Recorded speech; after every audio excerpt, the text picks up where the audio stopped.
యేసు ఒక్కడు. శకపురుషుడు యుగ పురుషుడు ప్రపంచానికే యేసు ఒక్కడు. ప్రతి మనిషికి ఇచ్చేది పురస్కారమే, మంచి మనిషికిచ్చేది పద్మ విభూషణ్, మనిషి నటనకిచ్చేది ఆస్కారు అవార్డే, జాతి గౌరవించిచ్చినది భారతరత్నే. ఏ మనిషికి ఇవ్వనిది ఈ పురస్కారమే. శకపురుషుడు యుగ పురుషుడు ప్రపంచానికే యేసు ఒక్కడు. శకపురుషుడు యుగ పురుషుడు ప్రపంచానికే యేసు ఒక్కడు.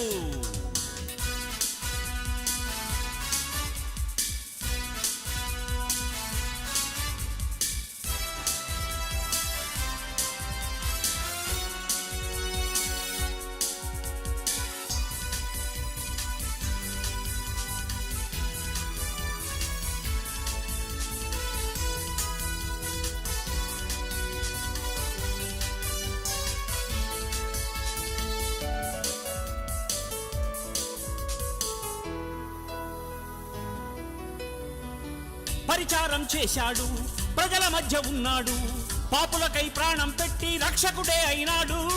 కులమే కుళ్ళని చెప్పి మతమే మత్తని చూపి మార్గాన్ని ప్రబోధించి మహనీయుడే అయినాడు. కుడి చెంప మీద కొడితే ఎడమ చెంప చూపమని క్రీస్తన్న మాటే గాంధీకి కదా నాంది. మహాత్ములకు మార్గం చూపి మహాజ్ఞానాన్ని బోధించి మన ఆసియా ఖండంలో బ్రతికాడు. మహాత్ములకు మార్గం చూపి మహాజ్ఞానాన్ని బోధించి మన ఆసియా ఖండంలో బ్రతికాడు. శకపురుషుడు యుగ పురుషుడు ప్రపంచానికే యేసు ఒక్కడు.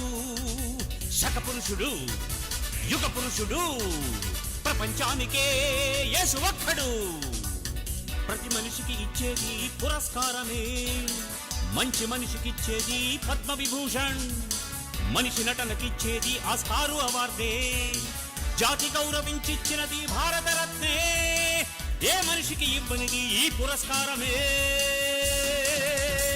శకపురుషుడు యుగ పురుషుడు ప్రపంచానికే యేసు ఒక్కడు.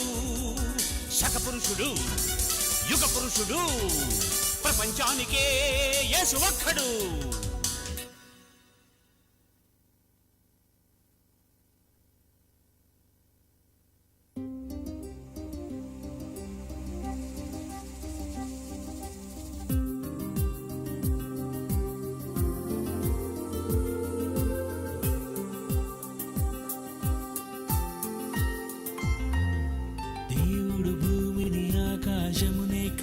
చేసెను 6 దినాలలో సృష్టిని చేసి నీకు ఇచ్చెను.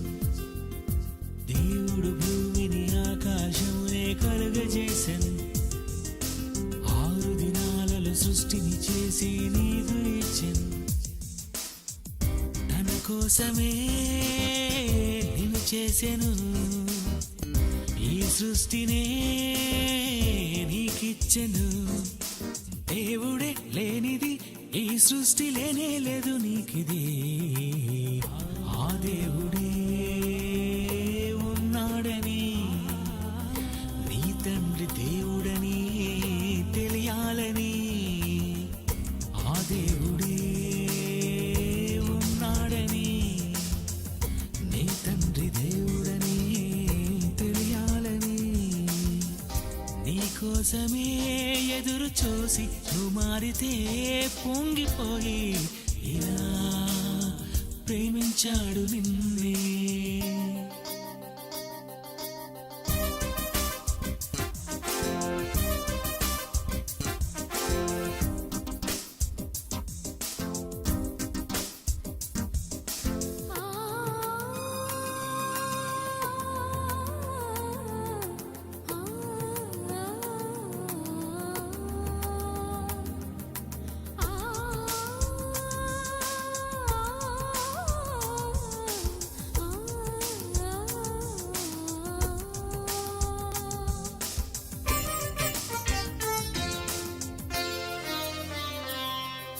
వీచే చల్లగాలి నిన్ను తాకే చల్లగాలి నీ కొరకు దేవుడి చెయ్యలేదా.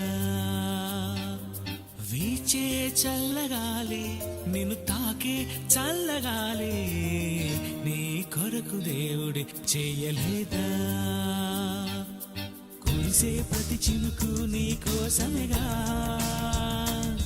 నీ దాహం తీర్చుటకే చేశాడు గదా. ప్రతి క్షణం తన ప్రేమే తెలుపలేదా? దేవుడు భూమిని ఆకాశమునే కలుగజేసెను, 6 దినాలలో సృష్టిని చేసి నీకు ఇచ్చెను.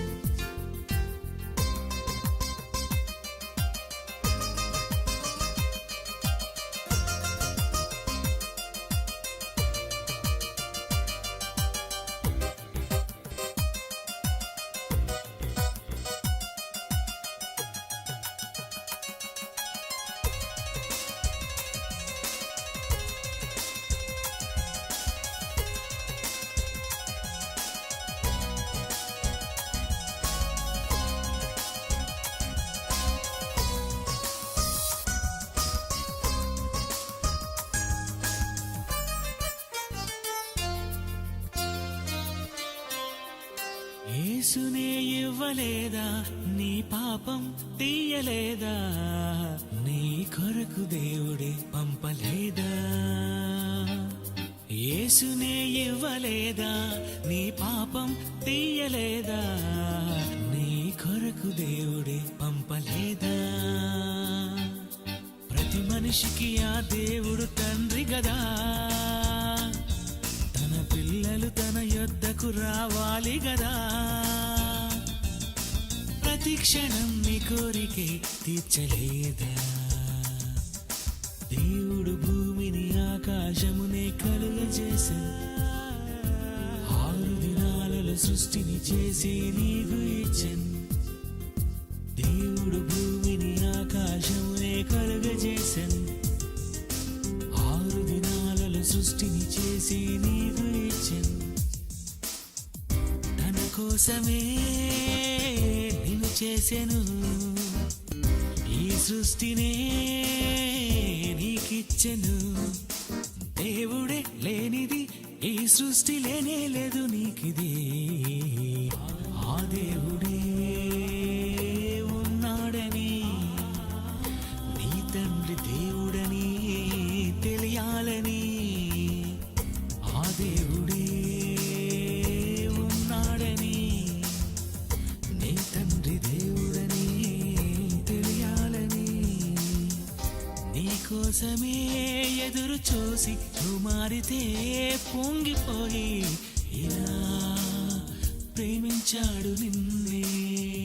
నీ కోసమే ఎదురు చూసి నువ్వు మారితే పొంగిపోయి ఇలా ప్రేమించాడు నిన్నే. హలో,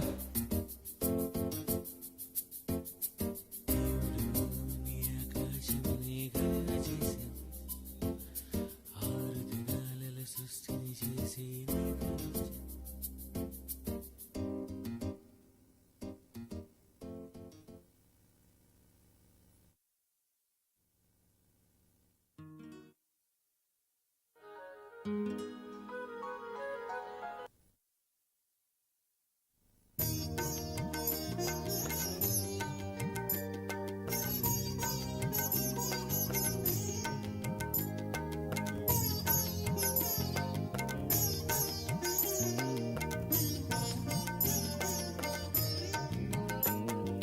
పువ్వుకింత పరిమళమా,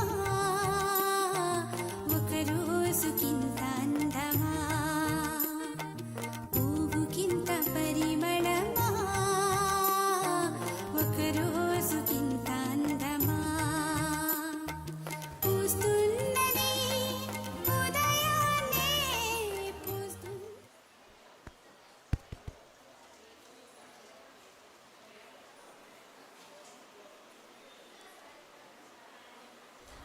దేవుని మాటలను వినడం కొరకు లైవ్ను వీక్షిస్తున్నటువంటి ప్రేక్షకులకు, అదేవిధంగా నా ముందున్నటువంటి సంఘ సభ్యులైన మీ అందరికీ కూడా యేసుక్రీస్తు వారి పేరిట నా యొక్క వందనములు తెలియజేస్తున్నాను. నాకు ఇంతటి అవకాశం కలగడానికి కారణమైనటువంటి పరలోకమందున్నటువంటి తండ్రికి, అదేవిధంగా భూమి మీద ఉన్నటువంటి ఆత్మీయ తండ్రి జయశాలి శ్రీ పిడి సుందరరావు గారికి నా యొక్క నమస్కారాలు తెలియజేస్తున్నాను. ప్రియులారా, ఈరోజు కొద్దిసేపు దేవుని యొక్క మాటలను మీతో పంచుకోవడం కొరకు ఇక్కడ నిలబడి ఉన్నాను. వెనకాతలు ఉన్నవారు నిశ్శబ్దంగా ఉన్నట్లయితే తరగతిని ప్రారంభించుకుందాము. ఈరోజు భూమి మీద ఉన్నటువంటి ప్రతి మనుషులకు కూడా సమస్యలు అనేవి సహజంగా ఉంటాయి. ప్రతి మనిషికి సమస్యలు సహజం. చాలామంది మాట్లాడుతూ కష్టాలు అనేవి, సమస్యలు అనేవి మనుషులకు కాకపోతే మానులకు వస్తాయని మాట్లాడుతూ ఉంటారు. అంటే ప్రతి ఒక్కరికి కూడా కష్టాలు అనేవి తప్పకుండా వస్తుంటాయి. అయితే దేవునిలో ఉన్నటువంటి వారికి ఇలాంటి కష్టాలు మరింత ఎక్కువగా వస్తుంటాయి. ప్రియులారా, ఇదేంటి, దేవునిలో ఉంటే మాకు కష్టాలు, దేవునిలో ఉంటే అసలు కష్టాలు ఉండకూడదు కదా, దేవునిలో ఉంటే జీవితం చాలా ప్రశాంతంగా సంతోషంగా ముందుకు వెళ్ళాలి కదా, దేవుని నమ్ముకున్నందుకు మాకు కష్టాలు ఎందుకు వచ్చాయి అని చాలామంది బాధపడి దేవుని నుండి తొలగిపోయిన సందర్భాలు కూడా లేకపోలేదు. ప్రియులారా, ఈరోజు లోకం పరిస్థితి ఎలా ఉంది అనే విషయాన్ని మనం పక్కన పెట్టినట్లయితే, ముందుగా దేవునిని నమ్ముకున్నటువంటి వారు, దేవునిలో ఉన్నవారు, క్రైస్తవులుగా పిలబడేటటువంటి వారు, వీరికి సమస్యలు అనేవి చాలా ఎక్కువగానే వస్తుంటాయి. అయితే సమస్యలను చూసి ప్రతి ఒక్కరు కూడా భయపడి ఒక్కొక్కసారి వెనకడుగు వేస్తుంటారు. ఒక్కొక్కసారి సమస్యలకు భయపడి ఇలాంటి క్రైస్తవ్యం మనకెందుకు అని విశ్వాసంలో సన్నగిల్లుతుంటారు. అయితే ప్రతి ఒక్కరూ తెలుసుకోవాల్సినటువంటి విషయం, ఆలోచించాల్సినటువంటి విషయమే ఈరోజు నా యొక్క సందేశం ద్వారా మీకు తెలియపరచాలనుకుంటున్నాను. బైబిల్లో మనకు ఎంతోమంది భక్తుల జీవిత చరిత్రలు వ్రాయబడ్డాయి, ఎందరో రాజుల చరిత్రలు వ్రాయబడ్డాయి, ఎందరో గొప్ప గొప్ప వారివి న్యాయాధిపతుల చరిత్రలు వ్రాయబడ్డాయి. బైబిల్లో వ్రాయబడినటువంటి జీవిత చరిత్రలన్నీ కూడా మనకు ఏదో ఒక పాఠాన్ని నేర్పించడం కొరకే వ్రాయబడ్డాయి. మనుషులుగా మనమందరం పాఠాలు నేర్చుకోవాలి, జీవిత పాఠాలు అనేవి మనుషులకు చాలా ప్రాముఖ్యం అనే ఉద్దేశంతో దేవుడు మనము ఎన్నో జీవిత పాఠాలను, జీవిత సత్యాలను తెలుసుకోవాలనే ఉద్దేశంతో ఎంతోమంది జీవిత చరిత్రలను మనకు దేవుడు బైబిల్లో వ్రాయించాడు. మరి పాత నిబంధన కాలంలోని ఒకరి చరిత్రను మనం చూడగలిగినట్లయితే ఆమె ఎవరో కాదు, అతల్య. ఈ అతల్య రాణి గురించి మా అందరికీ తెలుసు కదా. ఈమె జీవిత చరిత్రను చూసి ఇక నేర్చుకునేది ఏముంది, ఆమె ఒక చెడ్డ రాణి. అతల్య ఎవరు? ఒక చెడ్డ రాణి. ఎందుకు? కుమారుణ్ణి ఆమె సరిగా పెంచలేదు, దుర్మార్గతను నేర్పించినటువంటి తల్లిగా, అలాగే యెజబెలు కుటుంబంలోని మనిషిగా, ఇలా మనకు చాలా సందర్భాలు అతల్య రాణి గురించి మనకు తెలుసు. ఎన్నోసార్లు మనం చదువుకున్నాం. తల్లులైనటువంటి వారు ఇలా అతల్య వలె తమ పిల్లలను పెంచకూడదని నేర్చుకున్నాము. అలాంటి స్వభావము స్త్రీలలో ఉండకూడదని నేర్చుకున్నాము. అలాంటి స్వభావం కలిగినటువంటి వారు కుటుంబంలో ఉంటే కుటుంబ పెద్ద అయినటువంటి పురుషుడు సరిదిద్దాలి అని తెలుసుకున్నాము. ఇలా ఎన్నో పాఠాలను మనం అతల్య జీవిత చరిత్ర ద్వారా తెలుసుకున్నాం. అందులో భాగంగానే ఈరోజు మీకు మరొక విషయాన్ని తెలియజేయాలనుకుంటున్నాను. ముందుగా ఆమె గురించి మనం చదువుకున్నట్లయితే రాజుల 2వ గ్రంథము 11వ అధ్యాయము 1వ వచనము నుండి, రాజుల 2వ గ్రంథము 11వ అధ్యాయము 1వ వచనము నుండి, అహజ్యా తల్లి అయిన అతల్య తన కుమారుడు మృతి పొందినని తెలుసుకొని లేచి రాజకుమారులందరినీ నాశనము చేసెను. ఒక స్త్రీగా ఈమె రాజకుమారులందరినీ కూడా నాశనము చేసినట్లుగా మనకు కనబడుతుంది. ఎందుకు నాశనం చేసింది? తన కుమారుడు చనిపోయాడన్న వార్త విని, తన కుమారుడు చనిపోయిన తర్వాత ఇక మహారాజు లేడు కదా, ఇంకెవరైనా రాజు అయిపోతారేమో, ఇంకెవరికైనా ఆ సింహాసనం దక్కుతుందేమో, ఇంకెవరైనా ఆ సింహాసనాన్ని ఆక్రమిస్తారేమో అని ఒక మహిళగా ఒక దురుద్దేశంతో ఆలోచించింది. అంటే సింహాసనం ఎక్కడ మరొకరికి వెళ్ళిపోతుంది, లేదంటే ఆ రాజరికం ఎవరు తీసేసుకుంటారు, ఎవరు ఏలికగా ఉంటారు అనేటటువంటి ఆలోచనతో ఏం చేసిందో తెలుసా, మిగిలిన రాజకుమారులందరినీ కూడా నాశనం చేసింది. చూసారా ఎంతటి క్రూరమైనటువంటి స్వభావం మనకి స్త్రీలో కనబడుతుందో. తన కుమారుడు చనిపోగానే సింహాసనం ఎవరికి వెళ్ళిపోతుందో అనే ఉద్దేశంతో, రాజకుమారులందరూ ఎవరు, ఆమె పిల్లలే కదా, రాజకుమారులందరూ వాళ్ళ కుటుంబీకులే కదా. అంటే తన వారిని ఆమె ఏం చేసింది, ఏకంగా చంపేసింది. ఎందుకు, సింహాసనం వాళ్లకు. మీ అందరికీ అర్థమవుతుందా? ఎందుకంటే మీరు అటు ఇటు ఎటేటో చూస్తుంటే మీకు అర్థం కావట్లేదేమో అని నేను అనుకుంటున్నాను. తన యొక్క కుటుంబంలో ఉన్నటువంటి రాజకుమారులందరినీ కూడా ఆమె చంపివేసింది. అంటే చాలా క్రూరమైనటువంటి స్వభావం కలిగిన స్త్రీగా మనకి ఇక్కడ కనబడుతుంది. ఇది ఆమెను గురించినటువంటి వివరణ క్లుప్తంగా చెప్పాను. అయితే ఇక్కడ మనం తెలుసుకోవాల్సినటువంటి విషయం ఏంటంటే 2వ వచనం, రాజైన యెహోరాము కుమార్తెయును అహజ్యాకు సోదరియునైన యెహోషబ, ఈమెవరు, అతల్యాకు కుమార్తె, అతల్య యొక్క కుమార్తె.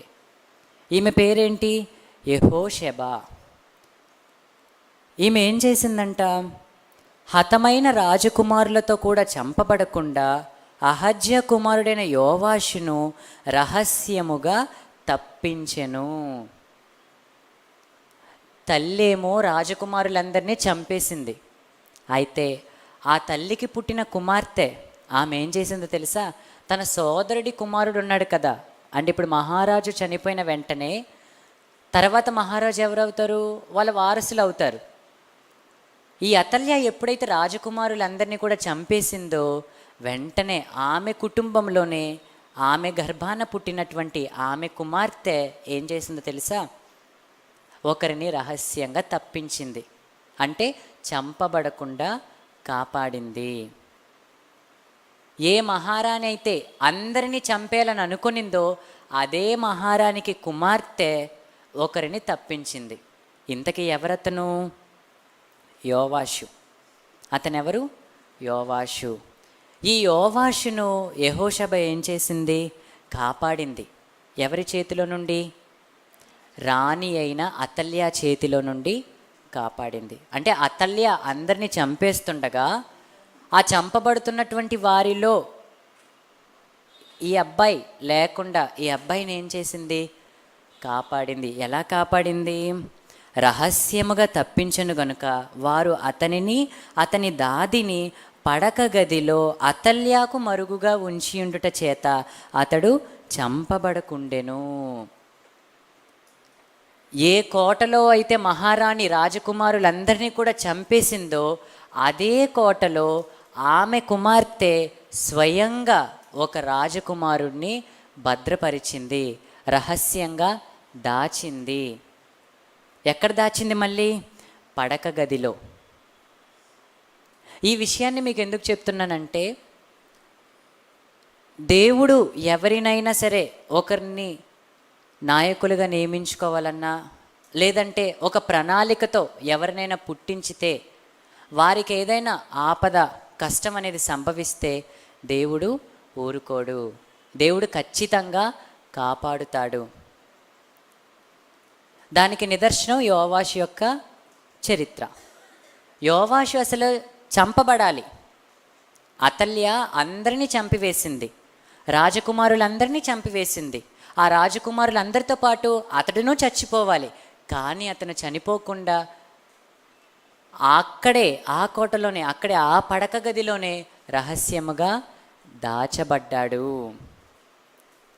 ఎందుకు దాచబడ్డాడు, భవిష్యత్తులో అతను ఆ ఇశ్రాయేలీలను పరిపాలించాలి కనుక. మరి ఆ ప్రజలందరూ, వాళ్ళందరూ ఎవరు, దేవుని చేత ప్రత్యేకింపబడినటువంటి ప్రజలు. మరి దేవుని చేత ప్రత్యేకింపబడినటువంటి ఆ ప్రజలను పరిపాలించుట కొరకే అతను ఆ వరుస క్రమంలో ఉన్నాడు. కాబట్టి అతని చుట్టూ ప్రమాదం పొంచి ఉన్నప్పటికీ ప్రాణాపాయ స్థితి అంటే ప్రాణం పోయే పరిస్థితి వచ్చినప్పటికీ కూడా ఎవరో ఒకరి ద్వారా దేవుడు కాపాడాడు. అలా ఎవరి ద్వారా కాపాడాడు?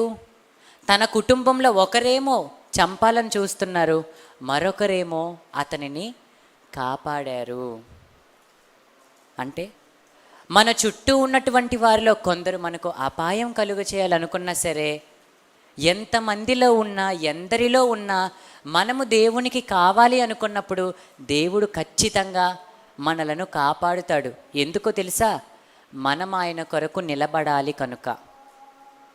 యోవాషు దేవుని పక్షాన నిలబడి ఇశ్రాయేలీలను, ఆ ప్రజలను పరిపాలించాలి కనుక దేవుడు ఏం చేశాడు? కాపాడాడు. ఆ క్రమంలో అతను ఉన్నాడు కనుక అతనిని దేవుడు ఏం చేశాడండి? కాపాడాడు.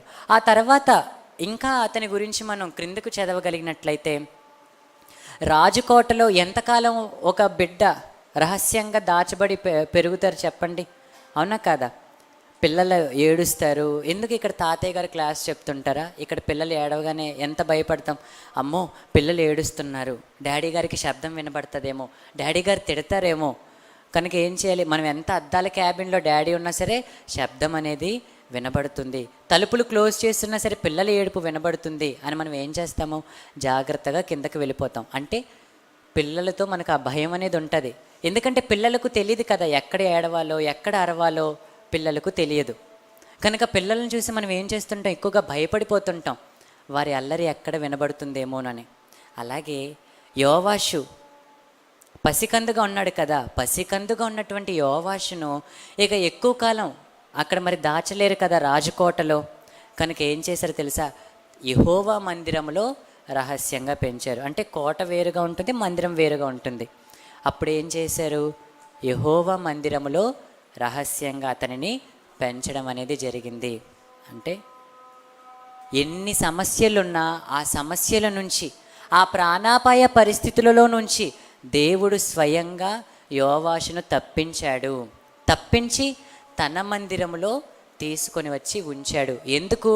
భవిష్యత్తులో అతను ఇశ్రాయేలీలను అంటే దేవుని ప్రజలను, దేవుని పిల్లలను పరిపాలించాలి కనుక, ఆ బాధ్యత అతని మీద ఉన్నది కనుక.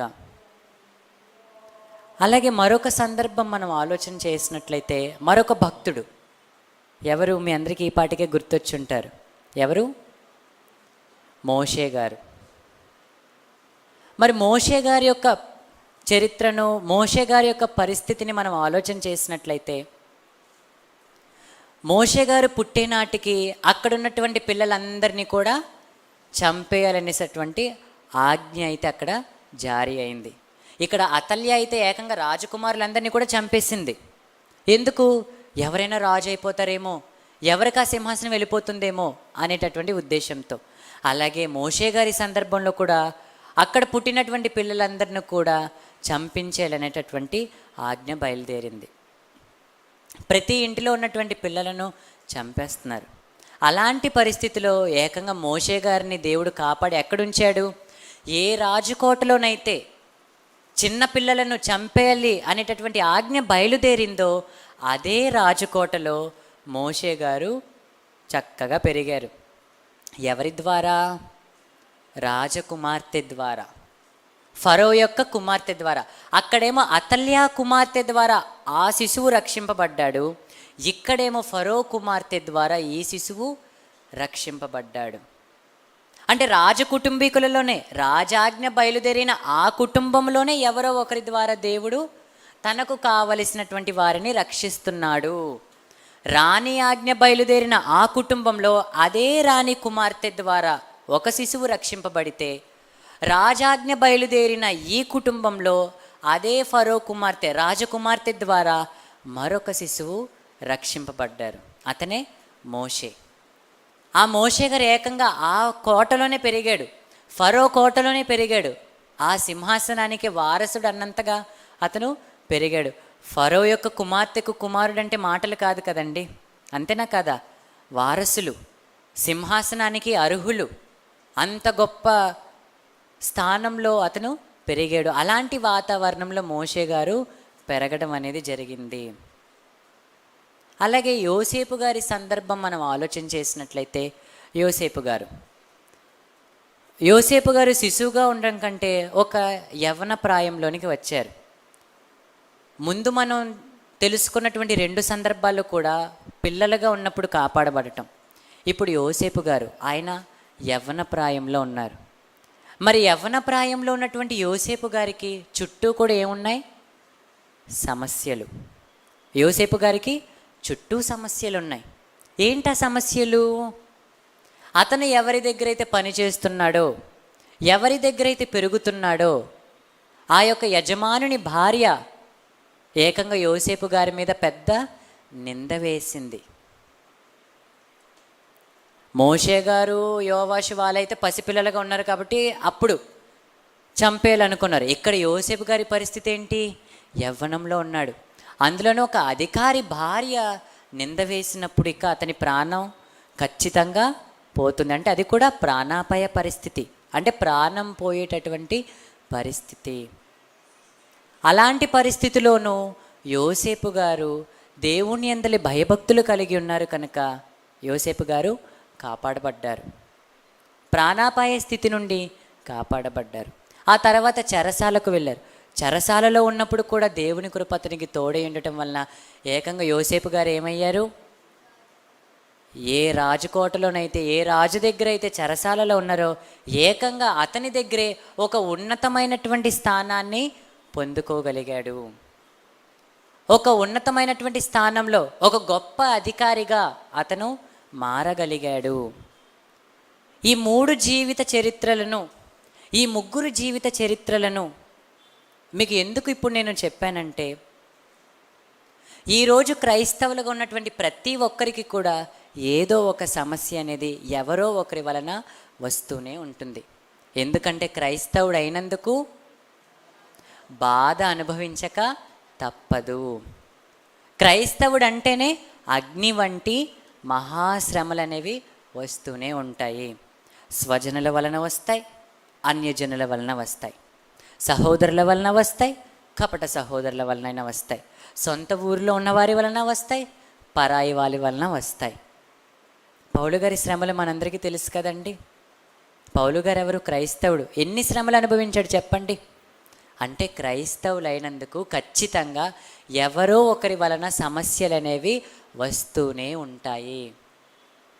అలాంటి సమస్యలకు గనుక మనము భయపడి, అలాంటి సమస్యలకు బాధపడి దేవుని నుండి మనం దూరం అయిపోతే మనము మంచి భవిష్యత్తును కోల్పోతాము. ఇది ప్రతి ఒక్కరూ, క్రైస్తవులైన ప్రతి ఒక్కరూ కూడా ఈ విషయాన్ని తెలుసుకోవాలి. నాకే ఎందుకు ఇన్ని నిందలు వస్తున్నాయి, నాకే ఎందుకు ఇన్ని అవమానాలు వస్తున్నాయి అని ఏ ఒక్కరు కూడా అనుకోకూడదు.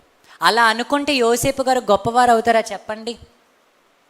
యోసేపు గారు ఆ అవమానాలకు, ఆ నిందలకు భయపడి కృంగిపోతే, దేవుని నుండి, విశ్వాసం నుండి తొలగిపోతే అతను ఒక మంచి భవిష్యత్తును చూడగలడా? చూసుండేవాడా? ఆలోచించండి. ఎందుకు భయపడుతున్నాం? ఎందుకు క్రైస్తవులు వెనకడుగు వేస్తున్నారు? ఈరోజు సమాజంలో చూస్తే క్రైస్తవుల పైన ఎన్నో దాడులు జరుగుతున్నాయి. అది మనందరికీ తెలుసు. క్రైస్తవుల పైన దాడి జరుగుతున్నాయి కనుక క్రైస్తవ్యాన్ని వదిలివేస్తామా? క్రైస్తవ్యానికి అనేక శ్రమలు కలుగుతున్నాయి కనుక క్రైస్తవ్యం నుండి మనం దూరమైపోవాలా? క్రైస్తవ్యాన్ని విడిచిపెట్టేయాలా? ఆలోచించండి ఒక్కసారి. మనమైతే తండ్రి గారి మాటల వలన, మన ఆత్మీయ అన్నయ్యల మాటల వలన మనం బలపడుతున్నాం. కానీ మిగిలిన క్రైస్తవులైతే, మరొకరైతే ఇలాంటి శ్రమలలో, ఇలాంటి ఇబ్బందులలో నిలబడగలరా? ఒక్కసారి ఆలోచించండి. ఇంత వాక్యం తెలిసిన మనమే ఒక్కొక్కసారి బాధపడి కృంగిపోయి వెనకడుగు వేస్తుంటాం. దేవుని పని నుండి మనము తొలగిపోతుంటాం. ఇది తప్పకుండా అందరూ కూడా ఒప్పుకోదగినటువంటి వాస్తవం. ఎందుకంటే నేను కూడా ఎన్నోసార్లు ఎన్నిటికో భయపడి దేవుని పనికి వెనకడుగు వేసిన సందర్భాలు లేకపోలేదు, వాక్యం తెలిసి తెలియని రోజుల్లో. అంటే ప్రతి ఒక్కరూ క్రైస్తవులైన తర్వాత ఈ శ్రమలు, ఈ ఇబ్బందులు కలిగినప్పుడు ఖచ్చితంగా వెనకడుగు వేస్తారు. నాకే ఎందుకు ఇలా జరుగుతున్నాయి అనుకుని బాధపడతారు. కానీ అలాంటి బాధలు మనము పడకూడదు. అలాంటి బాధలలో కూడా మనము ధైర్యంగా ఉండాలి. ఎందుకు తెలుసా?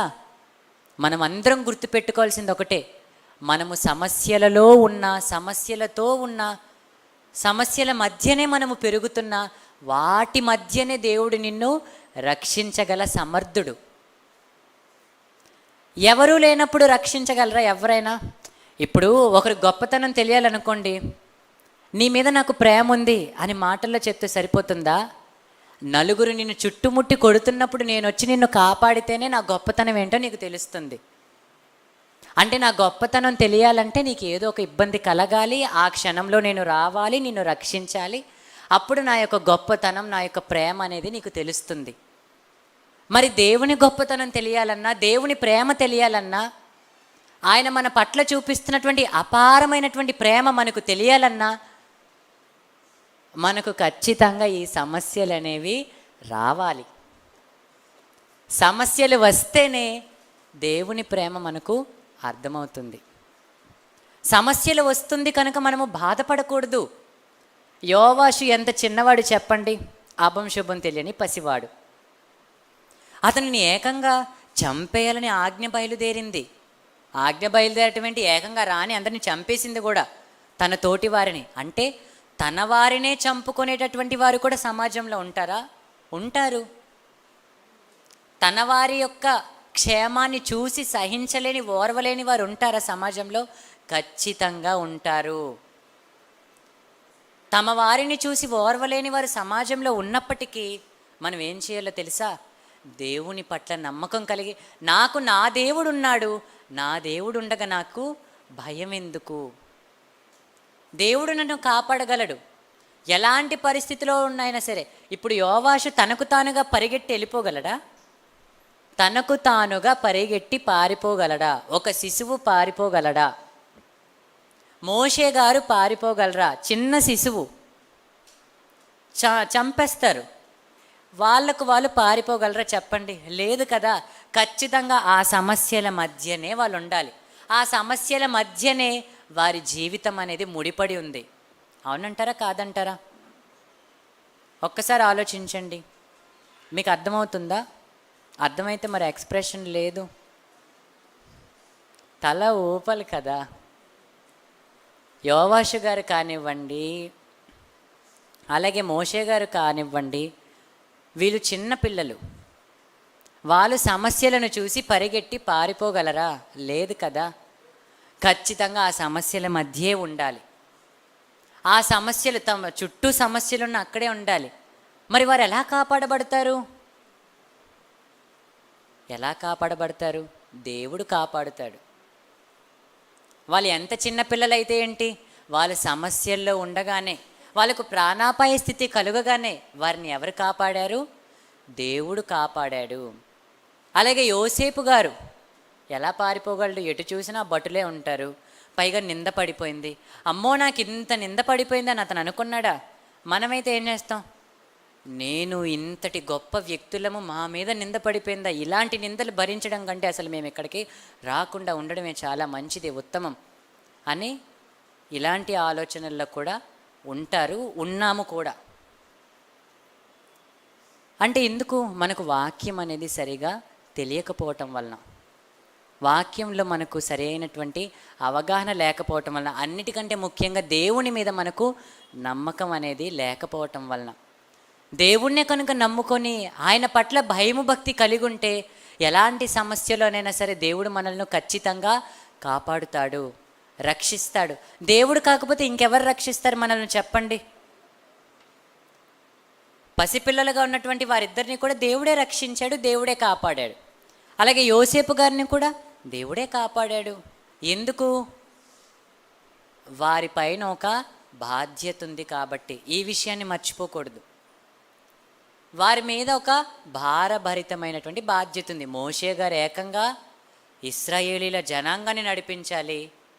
అలాగే అతల్యాకు మనవుడు, అతనేం చేయాలి? ఇశ్రాయేలు ప్రజలను పరిపాలించాలి. అలాగే యోసేపు గారు కరువు కాలంలో ఆ ఇశ్రాయేలీల మూల పురుషుడిని, ఆ జనాంగాన్ని, వారిని కాపాడాలి. అంటే దేవుని చేత ప్రత్యేకింపబడినటువంటి జనాలను కాపాడటం కొరకు వీళ్ళు పుట్టారు, వీరు కారణ జన్ములు, అందుకొరకు వారు జన్మించారు. కాబట్టి మరి అలాంటి కారణ జన్ములకు సమస్యలుంటే దేవుడు కాపాడడా చెప్పండి? అసలు కోట్ల మందిలో మనల్ని నిలబెట్టాడంటే అది ఎంత కష్టం. తల్లి గర్భంలోనే, ఆ తల్లి గర్భమే ఒక యుద్ధ భూమి లాంటిది. కొన్ని కోట్ల కణాల మధ్యన మనలను నిలబెట్టాడు, మనలను ఎంపిక చేశాడు. అక్కడ కూడా ఉన్నాయి కదా, అక్కడ కూడా మనతో పాటు ప్రయాణిస్తున్నటువంటివి మిగిలిన కణాలు మనల్ని చంపాలని చూస్తాయి. అతల్య ఎలాగైతే తన వారిని చంపాలని చూసిందో అలాగే తల్లి గర్భంలో కూడా మనల్ని మింగివేయాలని, మనల్ని వెనక్కు నెట్టాలని, మనల్ని తోసేయాలని మిగిలిన కణాలు అనుకోవా చెప్పండి? కానీ అలాంటి పరిస్థితిలో కూడా దేవుడు మనల్ని అలా తీసుకొచ్చి నిలబెట్టి భూమి మీదకు రప్పించాడు. ఎందుకు? మన మీద ఆయనకు ఒక నమ్మకం ఉంది. ఏంటో తెలుసా నమ్మకం? వీళ్ళు నా ప్రజలను కాపాడుతారు, వీళ్ళు నా ప్రజలను కాపాడాలి కనుకనే వీరి భూమి మీదకి వచ్చారు అని దేవుడు మన మీద ఎంతో నమ్మకం పెట్టుకొని ఉంటాడు ప్రియులారా. మరి కన్న తండ్రి మన మీద అంత నమ్మకం పెట్టుకున్నప్పుడు మనం ఎందుకు దేవుని మీద అంత నమ్మకాన్ని పెట్టుకోలేకపోతున్నాం? మనం ఎందుకు దేవుని పట్ల అంత నమ్మకం కలిగి బ్రతకలేకపోతున్నాం? తల్లి గర్భంలో మీరెవరైనా నన్నే ఎన్నుకోండి, నన్నే ఎన్నుకోండి, నన్నే నిలబెట్టండి అని మీరు ఎవరైనా అడిగారా? అడగలేదు కదా. తల్లి గర్భంలో మీరు ఎవరైనా సరే తండ్రి నన్నే రప్పించని మీరు ఎవరైనా అన్నారా? లేదు కదా. కానీ దేవుడే మిమ్మల్ని తగిన కాలం ముందు తీసుకొని వచ్చి ఆ తల్లి గర్భం ద్వారా ఈ భూమి మీదకు మనల్ని తెప్పించాడు. అలాగే భూమి మీద జీవిస్తున్నటువంటి ఈ కాలంలో కూడా దేవుడే తగిన కాలం మందు మనల్ని ఒక ఉన్నత స్థితిలో నిలబెడతాడు. అంతవరకు మనకు ఏమొస్తాయి? ఖచ్చితంగా కష్టాలు అనేవి వస్తుంటాయి. ఎవరి వలన వస్తుంటాయి? ఎవరి వలనైనా వస్తుంటాయి. మన అనుకునే వారి వలనే వస్తాయి, మనము నమ్ముకున్న వారి వలనే వస్తాయి, మనతో ఉన్నవారి వలనే వస్తాయి. మరి అతల్య ఎవరు? ఆ శిశువుకి ఏమవుతుంది? సొంత నానమ్మే కదా, తన వాళ్ళే కదా, వాళ్ళ వలనే కదా అతనికి అపాయం వచ్చింది. అంటే ఎవరి వలనైనా నీకు అపాయం వస్తుంది, కానీ దేవునికి నువ్వే కావాలి కాబట్టి సహాయము దొరుకుతుంది, అపాయము వస్తుంది, సహాయము దొరుకుతుంది. సమస్యల్లో ఉన్న, సమస్యలతో ఉన్న, సమస్యల మధ్యనే ఉన్న అక్కడ నుండి దేవుడు నిన్ను రక్షించగలడు. దేవుడు రక్షించాలండి. ఇప్పుడు ఒక గుంటలో పడిపోయాము, కూరుకుపోయాము, సహాయాన్ని ఎక్కడి నుంచి? పక్కన ఎవడు? ఎందుకంటే చుట్టూ కూడా బురదే ఉంటుంది. సహాయం నీకు ఎక్కడి నుంచి రావాలి? ఒక చెయ్యి పైనుంచి నీకు చేయూతనివ్వాలి. ఒక గుంటలో మీరు పడిపోయారు అనుకోండి, మీకు చేయూత ఎక్కడి నుంచి వస్తుంది? పైన నుండే వస్తుంది. అలాగే ఈ భూమి మీద ఎన్నో సమస్యలతో సతమతమైపోయి వాటిలో ఇరుక్కుపోయినా సరే మీకు సహాయం ఎక్కడి నుండి రావాలి? ఎక్కడి నుండి వస్తుంది? పైన నుండే వస్తుంది. పైన నుంచి ఆయన చెయ్యే మీకు సహాయం చెయ్యాలి. ఎందుకు? మోషే ఒక్కడే కాదు చిన్నపిల్లాడు, మీరందరూ కూడా దేవుని దృష్టికి చిన్నపిల్లలే. మీరందరూ కూడా ఇంకా లోకంలో పండిపోయిన వాళ్ళు కాదు కదా. ఇప్పుడిప్పుడే లోకంలో దేవుని కోసం అడుగులు వేస్తున్నారు. భవిష్యత్తులో మీ మీద ఎంతో భారం ఉంది. ఏంటా భారం? దేవుని ప్రజలను పరిపాలించాలి, కాపాడాలి. దేవుని తరపున సింహాసనం మీద కూర్చొని మీరేం చేయాలి? వాక్యాన్ని ప్రకటించి ఎంతోమందిని రక్షించాలి. అలాంటి బాధ్యత మీకు ఇంకా భవిష్యత్తులో ఉంది. అంటే ప్రస్తుతంకి మీరెవరు? ఇంకా చిన్నపిల్లలే. మీరు ఇంకా చిన్నపిల్లలే దేవుని దృష్టికి. మరి చిన్నపిల్లలుగా ఉన్నటువంటి మీకు సమస్యలు అనేవి వస్తాయా రావా చెప్పండి? ఖచ్చితంగా వస్తాయి. ఇంటి వారి వలన వస్తాయి, స్నేహితుల వలన వస్తాయి, అందరి వలన వస్తాయి, అన్నిటిలోనూ వస్తాయి. కానీ వాటికి మీరు భయపడకూడదు. భయపడకుండా ధైర్యంగా ఉండడం కొరకే ఇంతమంది భక్తుల జీవిత చరిత్రలను, అలాగే ఎంతోమంది రాజుల చరిత్రలను దేవుడు వ్రాయించాడు. ఆ యొక్క యోవాషు గురించి, యోవాషు రాజ్యమును ఏలన ఆరంభించినప్పటి నుంచి రాయించవచ్చు కదా. ఎందుకు? పుట్టినప్పుడు జరిగిన కుట్రను, అప్పుడు అతను కాపాడబడినటువంటి విషయాన్ని, ఎలా కాపాడబడ్డాడో, ఎవరి ద్వారా కాపాడబడ్డాడో, ఇదంతా అవసరమా రాయించటం?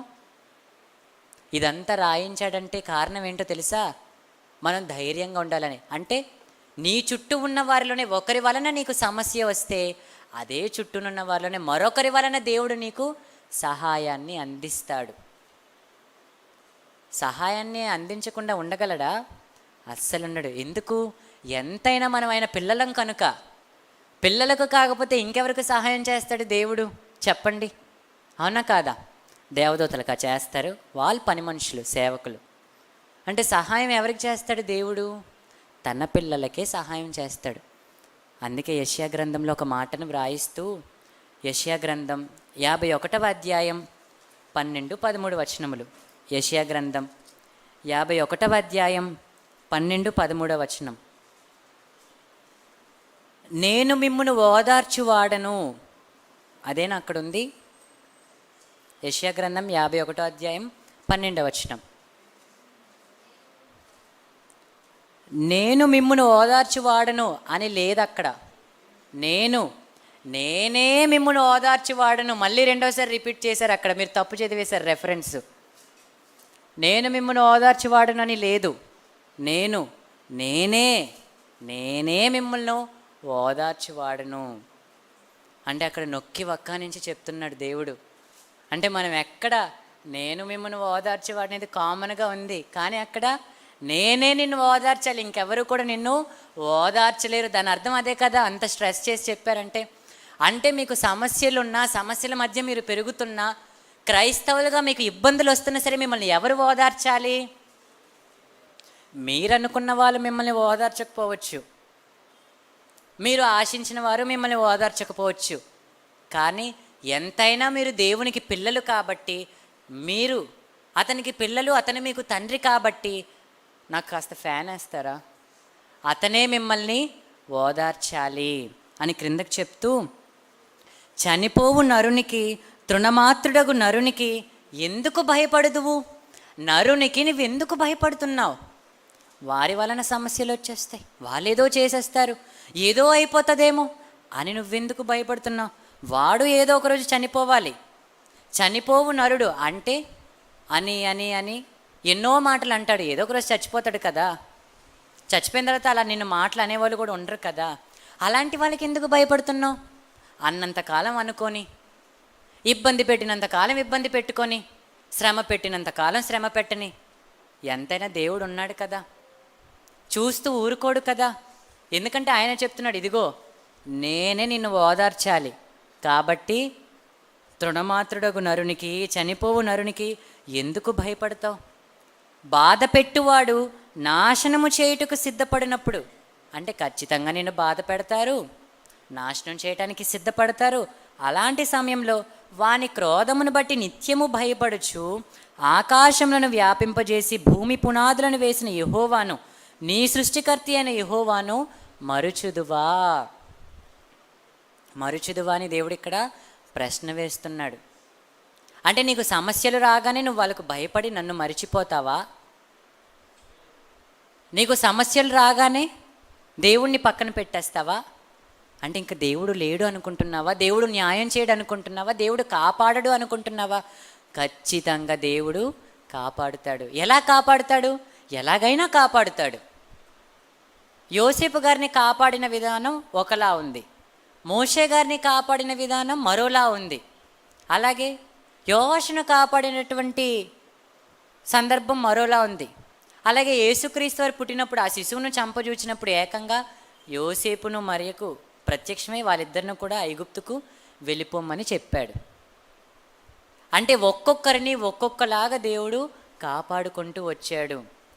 అంటే అందరినీ ఒకేలా కాపాడుతాడా? అలా కాదు. పలానా వాళ్ళను పలానా సమయంలో కాపాడాడు, నన్ను ఈ సమయంలో కాపాడలేదు కాబట్టి నన్ను కాపాడాడేమో అని మనం అనుకోకూడదు. యోసేపు గారు యవన ప్రాయంలో ఉండగా కాపాడబడ్డారు. అలాగే యేసుక్రీస్తు వారు, మోషే గారు, యోవాషు గారు, వీళ్ళందరూ కూడా వివిధ సందర్భాలలో, వివిధ రూపాలలో వారందరికీ కూడా దేవుని యొక్క సహాయం అనేది లభించింది. అంటే దేవుని యొక్క సహాయం ఎప్పటికైనా లభిస్తుంది. అంతవరకు మనం ఏం చేయాలి? ఆ దేవుని మీదే నమ్మకం కలిగి మనము జీవించాలి. ఆ దేవుని యందలి ధైర్యము కలిగి మనము నివసించాలి. ఎందుకంటే దేవుని కంటే ఎక్కువ ధైర్యం మనకి ఎవరైనా ఇస్తారా? పోనీ మీకు ధైర్యం చెప్పే వాళ్ళు ఉన్నారనుకోండి, నేనున్నాను, నాకు 20 సంవత్సరాలు, నాకు ధైర్యం చెప్పే వాళ్ళకి ఒక 80 సంవత్సరాలు అనుకోండి, నేను ఇంకా 60 సంవత్సరాలు బ్రతకాలి. ఆ 60 సంవత్సరాలు నాతో పాటు ధైర్యం చెప్పడానికి వాళ్ళు ఉంటారా? ఉండరు కదా.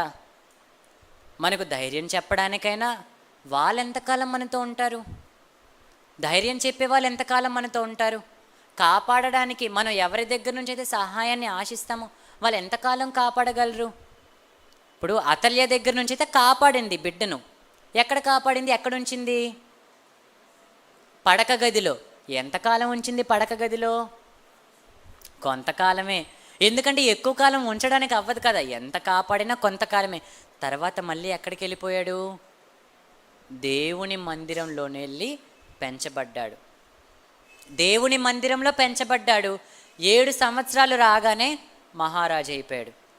అంటే దేవుడు అనుకుంటే నిన్ను సమస్యలలో నుండి కాపాడగలడు. నిన్ను నిలబెట్టాలనుకుంటే నీ వయసు 7 సంవత్సరాల, 27 సంవత్సరాల, 67 సంవత్సరాల కూడా అతనికి అవసరం కాదు. నిన్ను నిలబెట్టాలి అని ఆయన అనుకుంటే నిన్ను ఖచ్చితంగా కాపాడుతాడు. ఆ యోవాషును 7 సంవత్సరాలు కాపాడుకుంటూ వచ్చాడు దేవుడు, అవునా కదా? అంటే 7 years అతనికి రక్షణ, ప్రొటెక్షన్. చూసారా? అంటే 7 సంవత్సరాలలో ఎప్పుడైనా అతల్య చంపేస్తుంది, అంతే కదా. అంటే 7 సంవత్సరాలు అతను ప్రాణాపాయ స్థితిలో ఉన్నప్పటికీ దేవుని చేత కాపాడబడ్డాడు. అంటే 7 సంవత్సరాలు అతనికి అక్కడ కష్టాలే కదా అతల్య దగ్గర. అంటే బిక్కుబిక్కుమంటూ బ్రతకాలి. కానీ దేవుని మందిరంలో ఉండడం వలన చక్కగా అతను బ్రతకడం అనేది జరిగింది. మనం ఒకరోజు బాధపడతాం, రెండో రోజు ఏంటి నిన్ను అంత బాధపడ్డాం కదా, అయినా మనకి వాళ్ళ సమాధానం దొరకట్లేదు. దేవుడు చూస్తూ ఊరుకున్నాడా? చూస్తూ ఏమనట్లేదు. ఎందుకు దేవునికి నేను ఇష్టమా, కష్టమా, నష్టమా? ఇలా మనం ఎన్నెన్నో ఆలోచనలు ఆలోచించేస్తుంటాం, ఓవర్ థింకింగ్ చేసేస్తుంటాం. దేవుడు ఎందుకు స్పందించట్లేదని మనం అనుకుంటాం. 7 సంవత్సరాలు పట్టింది అక్కడ యోవాషును భద్రంగా కాపాడుకుంటూ రావటానికి. మరి మనం ఒక రోజుతో వదిలిపోతుందా మనకు వచ్చిన కష్టాలు? 2 రోజులతో తీరిపోతాయా? 3 రోజులతో ముచ్చటగా ముగిసిపోతుందా? కాదు కదా. ఎన్నో సంవత్సరాలు ఉంటాయి. అనకూడదు కానీ క్రైస్తవులు అయినందుకు జీవితాంతం, మనము మరణించినంత వరకు ఈ కష్టాలు, ఈ శ్రమలు ఇవన్నీ కూడా వస్తూనే ఉంటాయి. కానీ మనం వీటన్నిటికీ కూడా భయపడకూడదు, దేవునిని విడిచిపెట్టకూడదు. దేవునిని ఇలాంటి కష్టాలలో కూడా విడిచిపెట్టకూడదు అనడానికి మీకు ఒక భక్తుడి యొక్క సందర్భాన్ని చెప్తానండి. యోబు గ్రంథం మనం చూడగలిగినట్లయితే, యోబు గ్రంథం త్వరగా చదువుతాను. యోబు గ్రంథం 19వ అధ్యాయం 17వ వచనం. యోబు గ్రంథం 19వ అధ్యాయం 17వ వచనం. నా ఊపిరి నా భార్యకు అసహ్యము. అతని ఊపిరి అంటే అతని ప్రాణాలు. ఊపిరి అంటే ఊపిరితో ఉండడం అంటే ప్రాణాలతో ఉండటం. నా ఊపిరి ఎవరికి అసహ్యం? యోబు గారి యొక్క ఊపిరి అతని భార్యకే అసహ్యం. సతీమణి, లైఫ్ పార్ట్నర్, సగభాగం, ఆమెకే అసహ్యం అంట యోబు గారి యొక్క జీవితం. నేను కనిన కుమారులకు నా వాసన అసహ్యం. చూసారా భక్తుడికి ఎలాంటి కష్టం వచ్చిందో? భక్తుడికి ఎలాంటి కష్టం ఏర్పడింది? అతని కుటుంబంలో ఉన్నటువంటి వారికే అతనంటే అసహ్యం. అతని కుటుంబంలో ఉన్నటువంటి భార్యకు, పిల్లలకే అతనంటే పడలేని పరిస్థితి ఇక్కడ యోబు గ్రంథంలో మనకు వ్రాయబడుతుంది. అలాగే 14వ వచనం 16వ వచనం చూస్తే, నా బంధువులు నా యొద్దకు రాకయున్నారు, నా ప్రాణ స్నేహితులు నన్ను మరచిపోయి ఉన్నారు, నా ఇంటి దాసీజనులు నన్ను అన్యునిగా ఎంచెదరు, నేను వారి దృష్టికి పరదేశినై ఉన్నాను. ఇటు పని మనుషులకు కూడా పరాయి మనిషిగా ఇతను కనబడుతున్నాడట. దాసులు అంటేనే బయట జనాంగం, పని మనుషులు, పరాయి వాళ్ళు. కానీ పరాయి వాళ్ళు యోబు గారిని పరాయి వారిలా చూస్తున్నారు. ఆ సందర్భంలో మనం చూడగలిగినట్లయితే, అంటే అలాంటి పరిస్థితులు కూడా కలుగుతాయా? అలాంటి పరిస్థితులు కూడా మనకు ఎదురవుతాయా, సంభవిస్తాయా? ఒక రకంగా చెప్పాలంటే ఇంకా మనకు అంతటి పరిస్థితులు ఇంకా సంభవించలేదు. అంతటి పరిస్థితులు మనం ఇంకా ఎదుర్కోలేదు. భవిష్యత్తులో ఏమో అలాంటి పరిస్థితులను కూడా మనము ఎదుర్కోవాలేమో. మనము నమ్ముకున్న వారే మనల్ని అసహ్యంగా చూసే రోజులు కూడా వస్తాయేమో. మనం ఇష్టపడిన వారే మనల్ని తృణీకరించే రోజులు వస్తాయేమో. కానీ అలాంటి సందర్భంలో కూడా మనము దేవుని కొరకు నిలబడగలగాలి. ఎందుకు? యోబు గారు అలాంటి సందర్భంలో కూడా నిలబడ్డారు. 17-18 వచనాల్లో, చిన్నపిల్లలు సహా నన్ను తృణీకరించెను, నేను లేచుట చూచిన ఎడల బాలురు నా మీద దూషణలు పలికెదరు, నా ప్రాణ స్నేహితులందరికీ నేను అసహ్యుడినైతిని, నేను ప్రేమించిన వారు నా మీద తిరుగుబడి ఉన్నారు. ఎన్ని కష్టాలు వచ్చాయి ఇక్కడ ఇతనికి. అంటే ఒకేసారి చూసారా ఎన్ని సమస్యలు ఇతన్ని చుట్టుముట్టాయో. ఒకరేమన్నంటేనే మనం తట్టుకోలేము, అలాంటిది అతను ప్రేమించిన వారట, అతని పిల్లలట, భార్య అట, ప్రాణ స్నేహితులట, మళ్ళీ ఇంతమంది ఇంతగా ఇతనిని ఇబ్బంది పెడుతున్నా సరే అతను ధైర్యంగా ముందుకెళ్ళగలిగాడు. ఏ రోజు కూడా దేవుణ్ణి అతను దూషణగా ఒక్క మాట కూడా అతను పలుకలేదు. అతని పలుకులు చుట్టూ ఉన్నటువంటి వారికి భారంగా అనిపించవచ్చు, అసహ్యంగా అనిపించవచ్చు, కానీ యోబు గారు దేవునిని విడిచిపెట్టలేదు. చూసారా, ఒకరి వలన సమస్యలు వస్తేనే మనం సతమతమైపోతుంటాం. అదిగో పలానా దగ్గర క్రైస్తవులకు దాడులు జరుగుతున్నాయి, ఏంటి ఇలాగ అయిపోతున్నాయి. కనుక ఇలాంటి సమయాల్లో మనం చర్చిలకు వెళ్ళకూడదు, లేదంటే ఇలాంటి సమయాల్లో మనం బహిరంగంగా వాక్యాన్ని ప్రకటించకూడదు. ఇలా రకరకాలుగా క్రైస్తవులు అయినటువంటి వారు కొన్ని సందర్భాల్లో ప్రార్థనలు చేయడానికి కూడా భయపడిపోతుంటారు. బయట వారి వలనే సమస్యలు వస్తే నువ్వంత భయపడితే నీ చుట్టూ ఉన్నవారు, నువ్వు ప్రేమించిన వారు, నీ వారని నువ్వెవరినైతే అనుకుంటావో వారి వలన కూడా సమస్యలు వస్తాయి. మరి అలాంటప్పుడు యోబు గారు వెనకడుగు వేయలేదుగా. యోబు గారు ధైర్యంగా దేవుని మీదే ఆనుకొని ఉన్నారు. ఎందుకంటే దేవుడే దిక్కు, దేవుడే బలం, దేవుడే ధైర్యం. కాబట్టి మనం ఎవరిని నమ్ముకోవాలి? ఎవరి పట్ల నమ్మకం కలిగి ధైర్యంగా ఉండాలి? దేవుని పట్ల. అలాగే దావీదు గారి సందర్భం కూడా మీకు తెలిసే ఉంటుంది. దావీదు గారు కూడా ఎంతో దుఃఖపడుతుంటారంట తన చుట్టూ ఉన్నటువంటి వారి వలన. అయినా సరే దావీదు గారు దేవునిని బట్టి, కీర్తనల గ్రంథం 4వ అధ్యాయం 1వ వచనంలో ఉంటుంది, దేవునిని బట్టి అతను చాలా సంతోషంగా ధైర్యంగా అతను ముందుకు వెళ్ళగలిగాడు. మనందరం యెషయా గ్రంథంలో అదే కదా చదువుకున్నాం, నేనే మిమ్మల్ని ఓదార్చువాడను. మిమ్మల్ని ఓదార్చి ధైర్యం చెప్పేది ఎవరు? ఒక్క దేవుడు మాత్రమే. ధైర్యం చెప్పే దేవుడిని మనం ఎప్పుడు కూడా వదులుకోకూడదు. అలాంటి దేవుడిని మనము విడిచిపెట్టకూడదు. భవిష్యత్తులో గొప్ప గొప్ప స్థానాలలో ఉండి దేవుని తరపున లోకంలో వీరోచితంగా పోరాటం చేయవలసినటువంటి యోధులుగా, యోధురాళ్ళుగా మీరందరూ కూడా ఎంతో ఉన్నతంగా ఎదగాలి. మీరందరూ కూడా అలాంటి గొప్ప గొప్ప స్థానాలకు చేరుకోవాలి. ఎందుకంటే భవిష్యత్తులో మీరందరూ కూడా ఒక ఉన్నతమైనటువంటి వారుగా కనబడతారు. మీరందరూ దేవుని సైనికులు. ప్రస్తుతం తర్ఫీదు పొందుతున్నారు.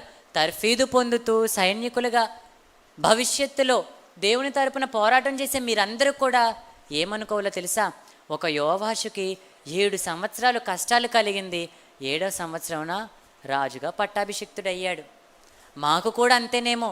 మేము కూడా ఇలా కష్టాల మధ్యన పెరుగుతున్నామంటే కారణం దేవుడు ఖచ్చితంగా ఏదో ఒక రోజు, ఏదో ఒక సంవత్సరం, ఈ సంవత్సరం కాకపోవచ్చు, వచ్చే సంవత్సరం కాకపోవచ్చు, ఆపై వచ్చే సంవత్సరం కాకపోవచ్చు, ఏదో ఒకప్పుడు పోనీ ఈ భూమి మీదే కాకపోవచ్చు, ఆ తర్వాత పరదేశికి వెళ్తారుగా, ఆ తర్వాత అక్కడి నుంచి పరలోకానికి వెళ్తారు కదా, అక్కడ సింహాసనాల మీద కూర్చుంటారు కదా, అప్పుడైనా సంతోషంగా ఉంటారు కదా. అప్పుడైనా దేవుడు మిమ్మల్ని వదిలేస్తాడా?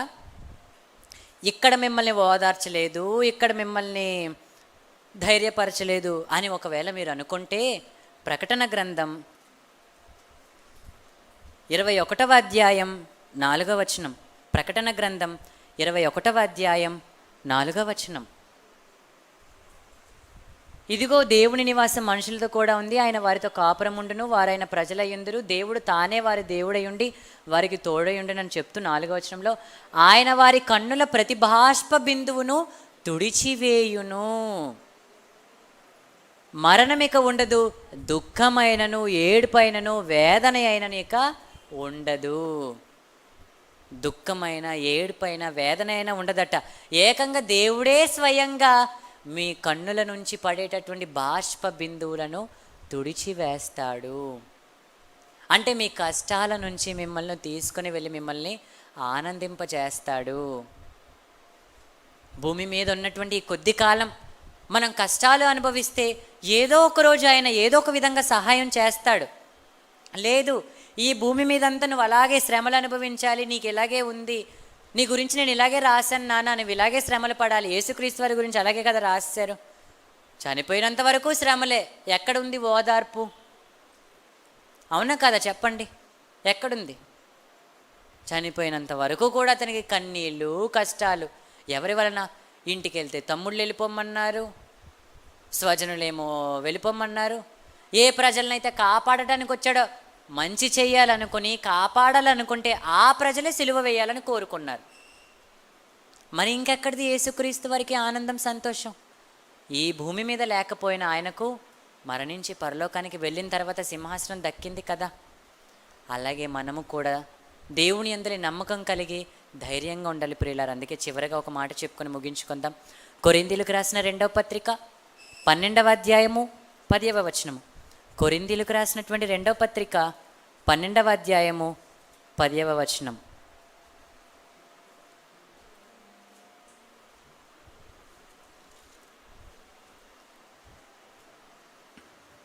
నేనెప్పుడు బలహీనుడనో అప్పుడే బలవంతుడను గనుక క్రీస్తు నిమిత్తము నాకు కలిగిన బలహీనతలలోనూ, నిందలలోనూ, ఇబ్బందులలోనూ, హింసలలోనూ, ఉపద్రవములలోనూ నేను సంతోషించుచున్నాను. నేను ఎందుకు సంతోషిస్తున్నానో తెలుసా? ఉపద్రవాలు వచ్చాయని కాదు, నిందలు వచ్చాయని కాదు, ఇబ్బందులు ఉన్నాయని కాదు, హింసలు ఉన్నాయని కాదు.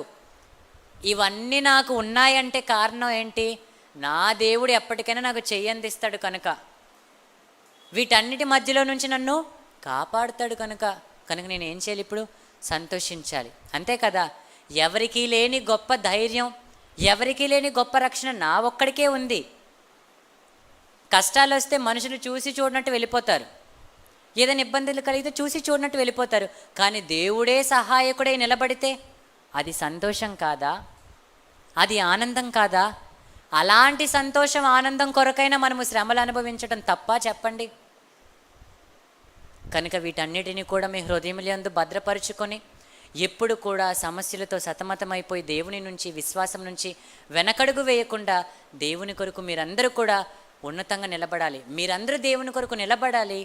దేవుడు అందుకొరకే మిమ్మల్ని నిలబెట్టాడు. మీరు నిలబడాలి కనుకనే ఆయన మిమ్మను నిలబెట్టాడు. మీకు ధైర్యం చెప్పడానికి ఎవరు లేకపోయినా మీ దేవుడు మీతో పాటు, మీతో కూడానే ఉన్నాడు.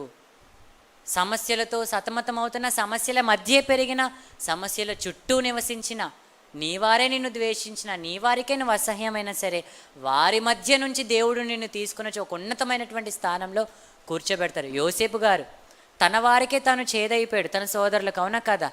కానీ ఒకానొక సందర్భం వచ్చినప్పుడు దేవుడే ఉన్నతంగా నిలబెట్టాడు. ఆ రోజు అందరూ అతని దగ్గరికే వచ్చారు.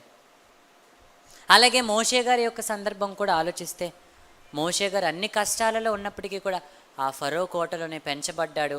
ఆ తర్వాత గొప్ప నాయకుడు అయ్యాడు, అవునా కాదా.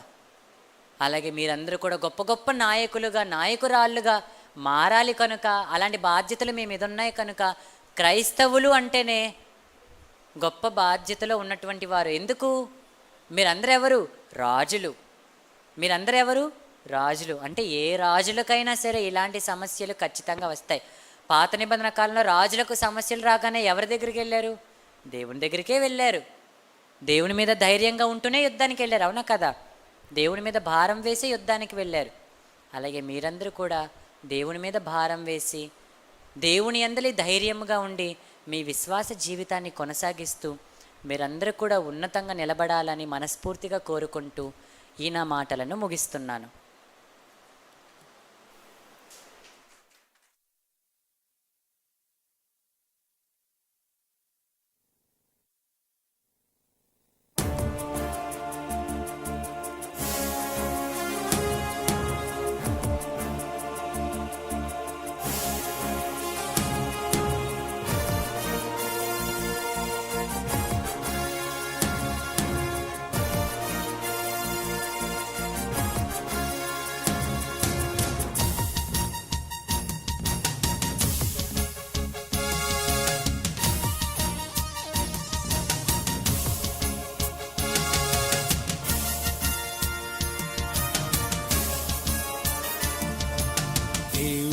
నిజమైన మన తండ్రి,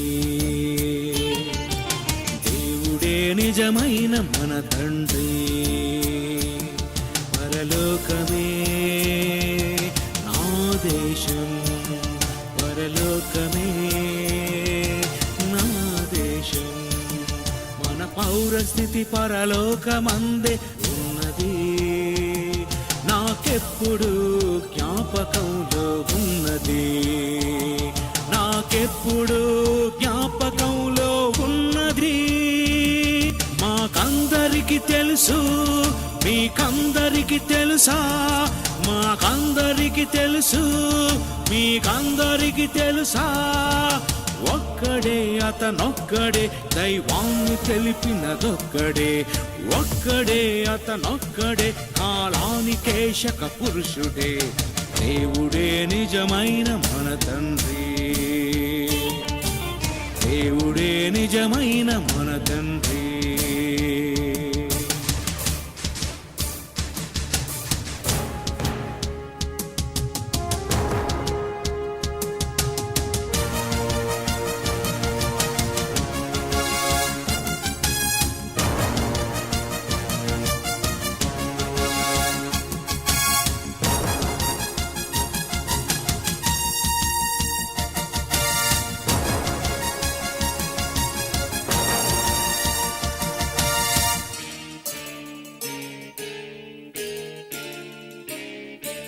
భారతీయులే మాత్రమే నా సోదరులా, ప్రపంచంలో మనుషులంతా సోదరులే.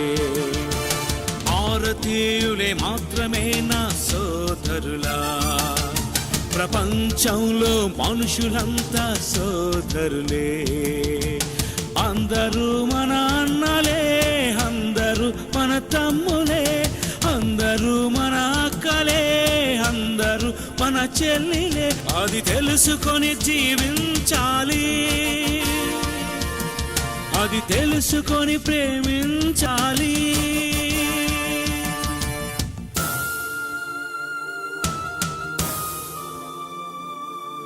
నిన్ను వలని పొరుగు వారిని ప్రేమించాలి,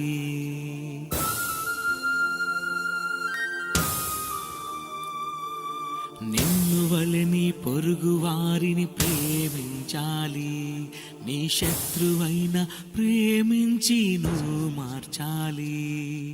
నిన్ను వలని పొరుగు వారిని ప్రేమించాలి. నీ శత్రువైన ప్రేమించి నువ్వు మార్చాలి. ఆ దేవుడే మనిషికిచ్చినది పని, ఆ దేవుడే మనిషికిచ్చినది పని. ఆ పనిని చేస్తే స్వర్గమే, అది తెలిపినది బైబిలే. ఆ పనిని చేస్తే స్వర్గమే, అది తెలిపినది బైబిలే. అది తెలుసుకొని జీవించాలి, అది తెలుసుకొని ప్రేమించాలి.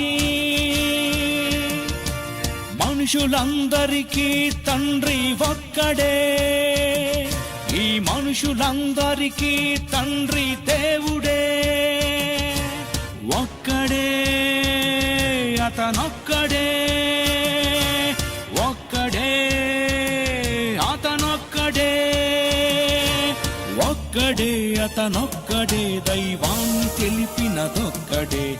ఒక్కడే అతనొక్కడే, కాలానికేశక పురుషుడే.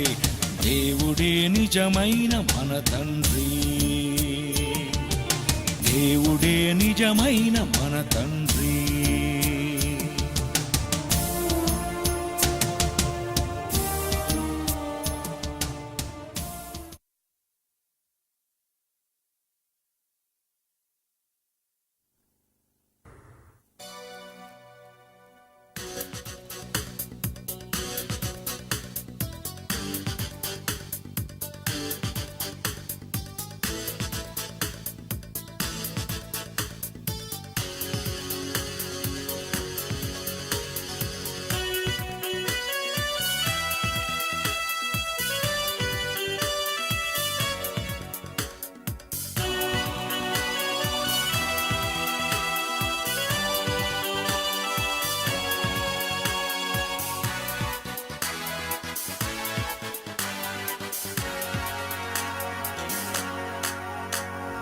మనిషి ఓ మనిషి ఓ మనిషి నీవెవరు మనిషి ఓ మనిషి ఓ మనిషి నీవెవరు యాక్టరువైనా డాక్టరువైనా మంత్రివైనా ధనవంతుడివైనా బ్రతికుండగానే పేరున్నవాడవు మరణించగానే శవానివి మనిషి ఓ మనిషి ఓ మనిషి నీవెవరు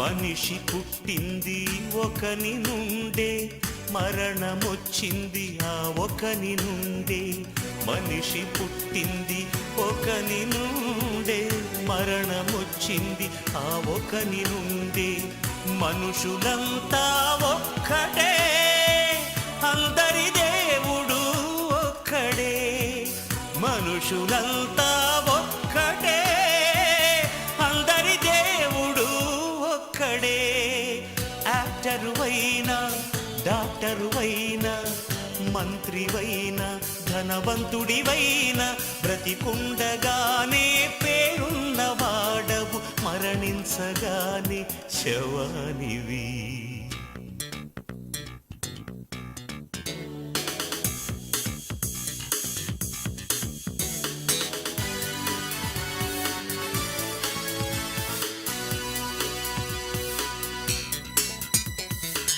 కులమే లేదు మతమే లేదు ప్రాంతీయ తత్వమే లేనే లేదు కులమే లేదు మతమే లేదు ప్రాంతీయ తత్వమే లేనే లేదు మొదటి మనిషికి లేదు కులం మనిషిని చేసిన దేవునిదే కులం మొదటి మనిషికి లేదు కులం మనిషిని చేసిన దేవునిదే కులం యాక్టరువైనా డాక్టరువైనా మంత్రివైనా ధనవంతుడివైనా బ్రతికుండగానే పేరున్నవాడవు మరణించగానే శవానివి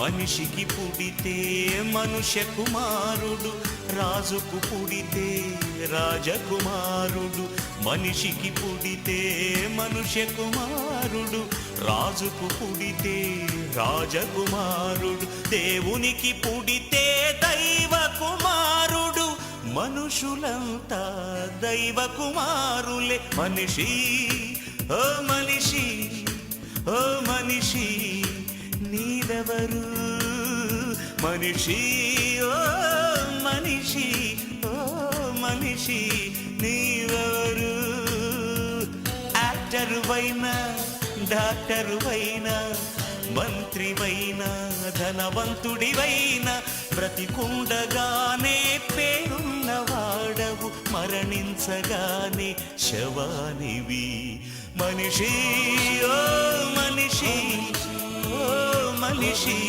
నీవెవరు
చెట్టు వేయుటే నేరమా, దేవుడు ముందుగా చెప్పకుండెనా. చెట్టు వేయుటే దేవుడు ముందుగా చెప్పకుండెనా. తెలుసుకో దీని రహస్యం, చెట్టులోనే ఉంది పరమార్థం. తెలుసుకో దీని రహస్యం, చెట్టులోనే ఉంది పరమార్థం. ఏదెను తోటలో ఆదాము హవ్వలు ప్రతి చల్లపూట తన తండ్రితో ఏ పాపమెరుగని స్థితిలో.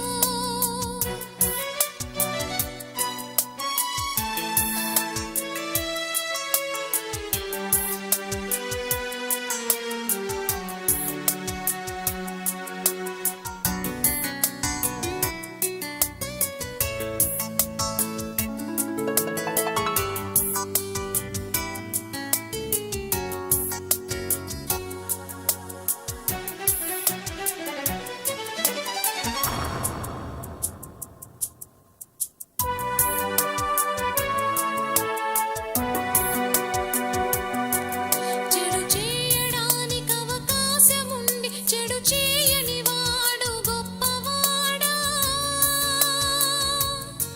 చెడు చేయడానికి అవకాశమే లేక చేయని వాడు గొప్పవాడా. చెడు చేయడానికి అవకాశముండి చెడు చేయని వాడు గొప్పవాడా. చెడు చేయడానికి అవకాశమే లేక చేయని వాడు గొప్పవాడా. నీ గొప్పతనాన్ని నిరూపించుకో, మంచి చెడులు యోచించి తెలుసుకో. చెట్టు వేయుటే నేరమా, దేవుడు ముందుగా చెప్పకుండెనా. చెట్టు వేయుటే నేరమా, దేవుడు ముందుగా చెప్పకుండెనా. తెలుసుకో దీని రహస్యం, చెట్టులోనే ఉంది పరమార్థం.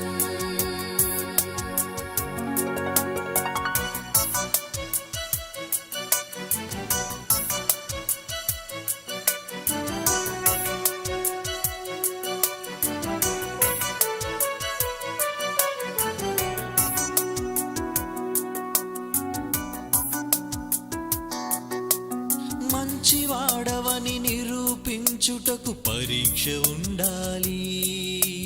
గొప్పవాడవని రుజువు చేయుటకు చెట్టు వేయాలి. మంచివాడివని నిరూపించుటకు పరీక్ష ఉండాలి. గొప్పవాడవని రుజువు చేయుటకు చెట్టు వేయాలి. చెడు చేయకుండానే చెడును తెలుసుకో, దైవ లక్షణముందని రుజువు చేసుకో. చెడు చేయకుండానే చెడును తెలుసుకో, దైవ లక్షణముందని రుజువు చేసుకో. చెట్టు ఉన్న ఫలము తినని వాడే గొప్పవాడు. చెట్టు వేయకుంటే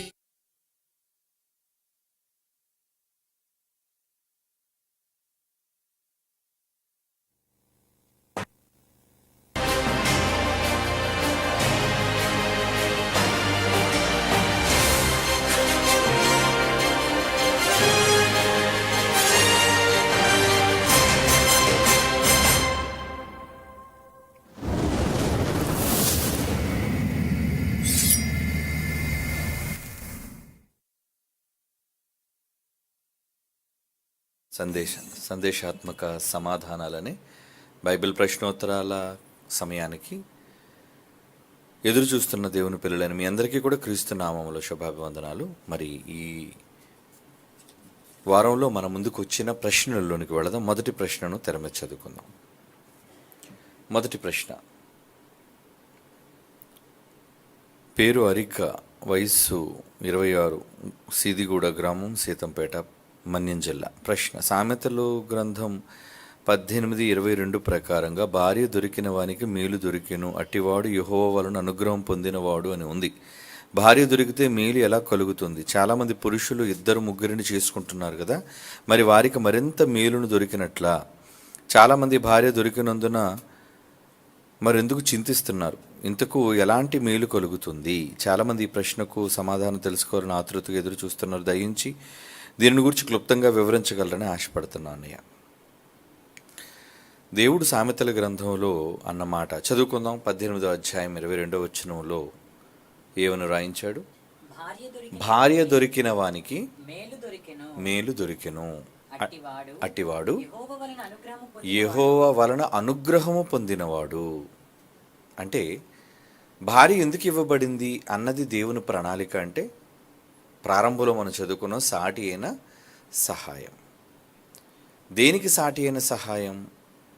భర్త దేవుని కొరకు చేసే పనిలో సహాయపడ్డమే కాకుండా దేవుని సంకల్పాన్ని నెరవేర్చడానికి భర్త ఎంత అవసరమో భార్య కూడా అంత అవసరము. దేని విషయంలో? సంతానోత్పత్తి కోసం. సంతాన ఉత్పత్తి కోసం అంటే పిల్లలు పుట్టాలి అంటే భర్త ఒంటిగా ఉంటే సరిపోదు, భార్య ఒంటరిగా ఉన్నా సరిపోదు. పురుషులు ఒంటరిగా ఉండి పిల్లలను కనలేరు, స్త్రీలు ఒంటరిగా ఉండి పిల్లలను కనలేరు. కనుక ఇరువురు కలిస్తేనే కలిగేదే దేవుడిచ్చే బహుమానం సంతానం. సంతానం ఎవరో కాదు, యెహోవా ఇచ్చు స్వాస్యం, బహుమానం. పురుషుడు తనకు తానుగా సంతానోత్పత్తి చేసుకోలేడు. పురుషుడు లేకుండా స్త్రీ కూడా సంతానోత్పత్తి చేయలేదు. మరి టెస్ట్ ట్యూబ్ బేబీ ద్వారా చేస్తున్నారు కదండి అని మీరు ప్రశ్నించవచ్చు. టెస్ట్ ట్యూబ్ బేబీ అంటే కృత్రిమ గర్భధారణ, ఐవిఎఫ్, ఇన్వెట్రో ఫర్టిలైజేషన్ ద్వారా. దానికైనా ఏం కావాలి? ఏమండి, పురుషుని శుక్రకణాలు ఉంటే సరిపోద్దా? ఒక స్త్రీ గర్భవతి కావాలి అంటే ఒక స్త్రీ అండం కావాలి, పురుషుని యొక్క వీర్యకణము కావాలి. ఇక్కడైనా సరే స్త్రీ పురుషుల కణముల కలయిక అవసరం. పురుషుని కణము లేకుండా, స్త్రీ అండము లేకుండా సంతానోత్పత్తి జరగదు. అంటే ఒక దేవుని యొక్క స్వరూపము జన్మించడానికి ఇరువురి యొక్క భాగస్వామ్యం. ఎందుకు ఒంటరిగా ఉండటం మంచిది కాదని దేవుడు అన్నాడు? ఒంటరిగా ఉంటే ఇంకా ఆయన సంకల్పమే నెరవేరుతుంది. ఒంటరిగా ఉండడం దేనికి మంచిది కాదు? ఆయన పిల్లలు కావాలి అన్న ప్రణాళికకు మంచిది కాదు.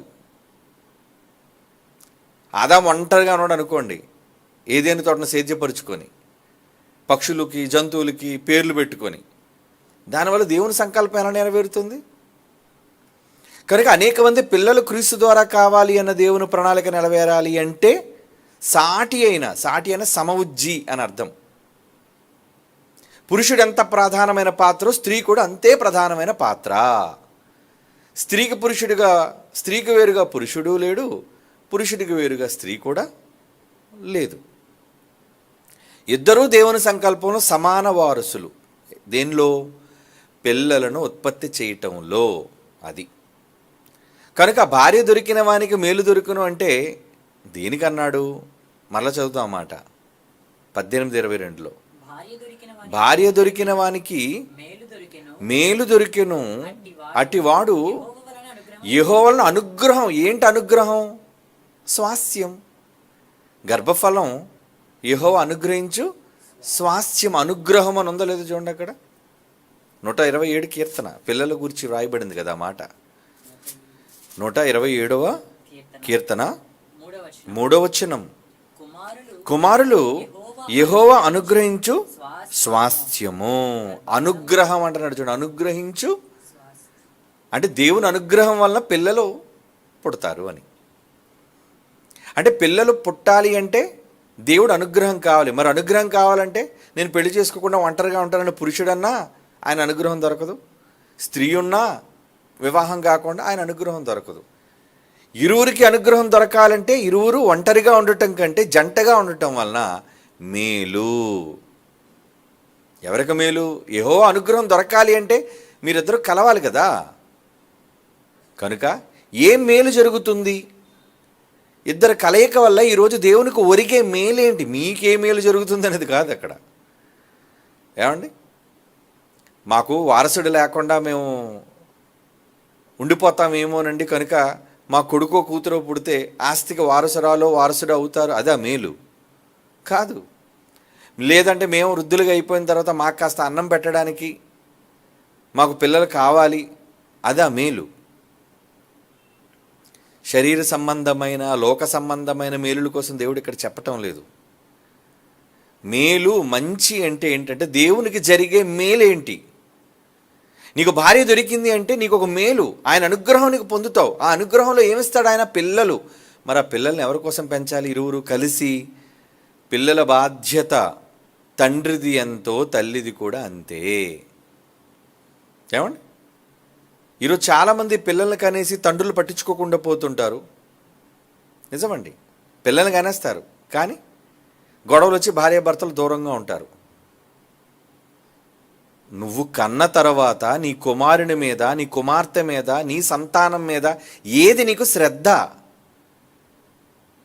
వారిని చిన్ననాటి నుంచి దేవుని భయభక్తుల్లో పెంచాల్సిన బాధ్యత తల్లిది, తండ్రిది. ఇరువురు ఉండాలి. మీ ఇద్దరూ కలిసి ఉండకుండా పిల్లలేమో చాలా సందర్భాల్లో తల్లులతో ఉంటుంటారు, ఎక్కడో కొన్ని సందర్భాల్లో విడిపోయిన తర్వాత తండ్రులతో ఉంటుంటారు. తండ్రి ఉంటే పిల్లల్ని ఎలా పెంచుతాడు? తల్లి ఉంటే పిల్లల్ని ఎలా పెంచుతుంది? ఏం పెరగటం లేదా? మేము పెరగలేమా? పెరుగుతారు, ఎందుకు పెరగవు? గాలికి గండానికి జంతువులు పెరుగుతున్నాయి. ఏమండి, అలా కాదు పెరగటం అంటే. ఏదోలా బ్రతుకుతారు, ఏదోలాగా ఏమంటే జీవనాన్ని సాగిస్తారు, ఆయుష్కాలను పూర్తి చేసుకుంటారు. అదే ఆ బ్రతుకంటే కాదు. ప్రతి సంతానం మీద ఇరువురి యొక్క బాధ్యత. బాలుడు నడువవలసిన త్రోవను వానికి నేర్పించుము. ఎవరికి చెప్పాడు? తల్లికి మాత్రమే చెప్పాడా? తండ్రికి చెప్పలేదా? తండ్రులారా, మీరు కూడా మీ పిల్లలను భయంలోను భక్తిలోను పెంచండి. అలాగే ఆయనలో భక్తి రావడానికి అమ్మ నీలోను నీ తల్లిలోను భక్తి ఉంది అని అనేక సందర్భాల్లో, అంటే ఇరువురి పాత్ర ఉంటుంది అందులో. అంటే సమాజంలో ఒక వ్యక్తి దేవునికి, ఒక సంతానం దేవునికి అనుకూలంగా మారాలి అంటే ఇరువురి ప్రమేయము కావాలి. అది మేలు. అమ్మయ్య, నా కోసం ఒక సంతానం నిలబడింది. ఎంతోమంది కంటున్నారండి, కన్నవారందరూ దేవుని కోసం సంతానాన్ని నిలబెట్టగలుగుతున్నారా? అందరూ ప్రశ్నించుకోవాలి. కన్నందుకు మీ పిల్లలను దేవుని కోసం నిలబెట్టగలుగుతున్నారా? మీకు వారసులుగా అవుతున్నారా లేదనేది అక్కర్లేదు. మీ ఉద్యోగానికి వారసులో, మీ ఆస్తిపాస్తులకు వారసులో, ఏమండి మీ అధికారానికి వారసులో, ఈ వారసత్వాలు అక్కర్లేదు దేవునికి. ఆయన కొరకు వారసులుగా నిలబడుతున్నారా లేదా? ఎందుకంటే ఇచ్చిన పిల్లల్ని ఎవరి కోసం ఉపయోగించాలని దేవుడు చెప్పాడు? అట్టివారు సిగ్గుపడక గుమ్మములలో తమ విరోధులతో వాదించుదురు. ఎవరి కోసం వాదిస్తారు? ఈ ఆస్తి నాదనా, ఈ అధికారం నాదనా? వాదోపవాదాలు దేవుని కోసం పిల్లలు జరిగించాలట. స్త్రీలైనా పురుషులైనా పిల్లలు అన్నాడంతే. కనుక మరి ఇరువురు పిల్లల పైన బాధ్యత కలిగి ఉండాలి. చాలామంది పిల్లల్ని పట్టించుకోలేని తండ్రులు ఉంటారు, కని వదిలేసిన తల్లులు ఉంటారు. ఈరోజు విదేశీ సంస్కృతి అంతా అదే కదండి. ఈ దౌర్భాగ్యపు సంస్కృతి మన దేశంలో కూడా తగలబడింది. మనోళ్ళు కూడా నేర్చుకున్నారు. ఏమనంటే కోర్టులో ఒకటి ఉన్నాయి కదండి, పర్మిషన్లు ఇచ్చేసాయి, మీ ఇద్దరు కూడా మరి విడిపోవడానికి మ్యూచువల్ అండర్స్టాండింగ్ వచ్చేసారా? మీ ఇద్దరం కూడా ఇష్టమేనండి. మరి అబ్బాయి సంగతి ఏంటి?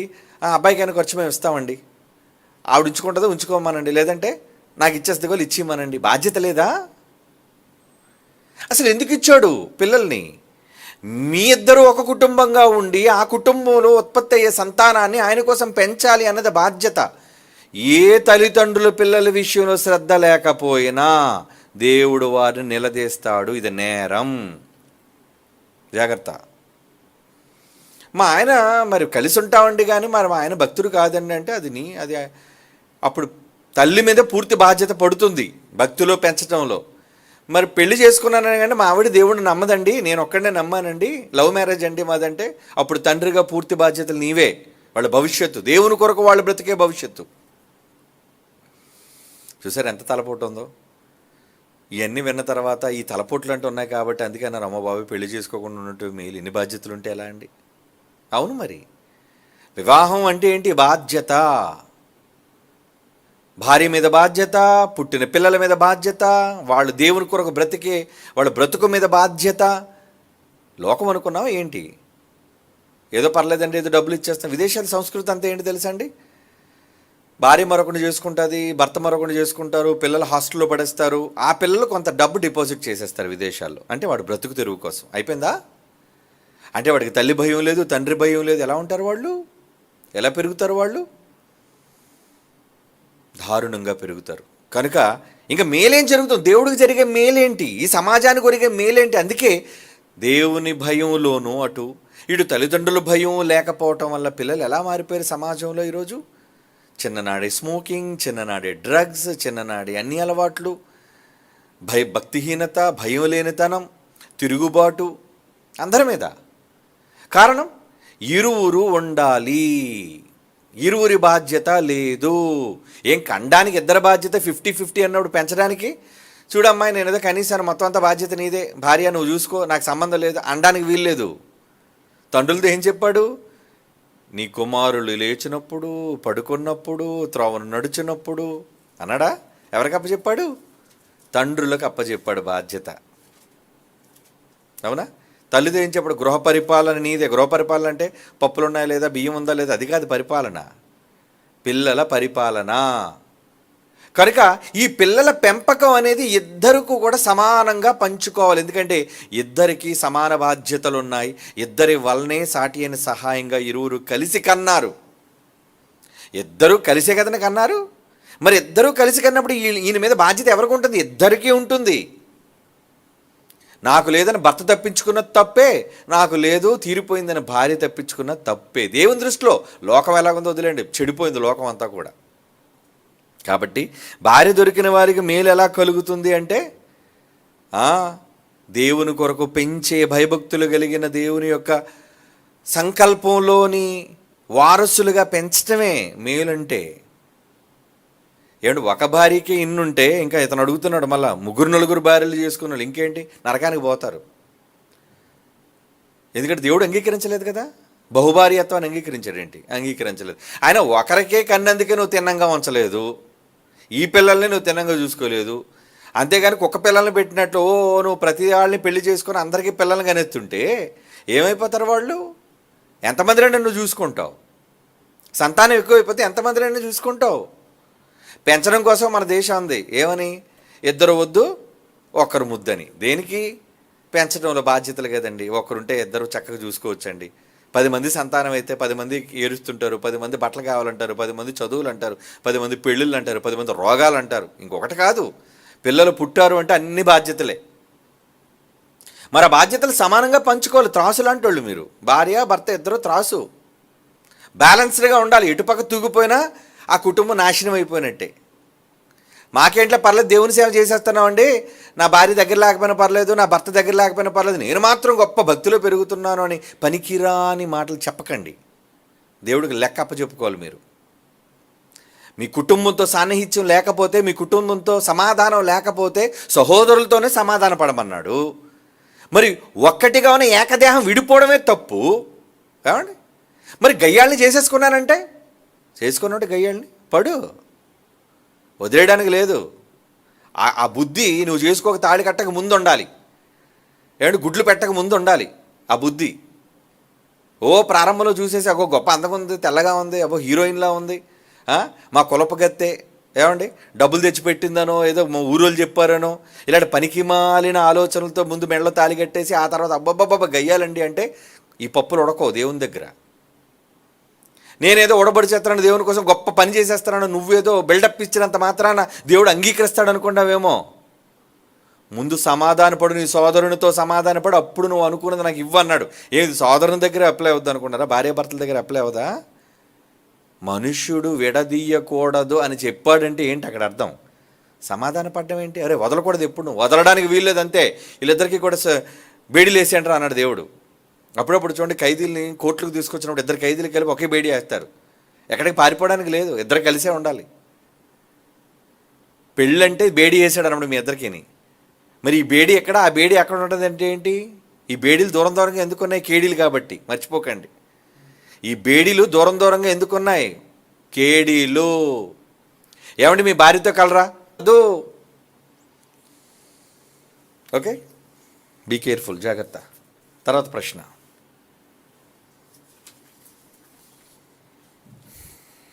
ఎవరిదండి ఇది ప్రశ్న?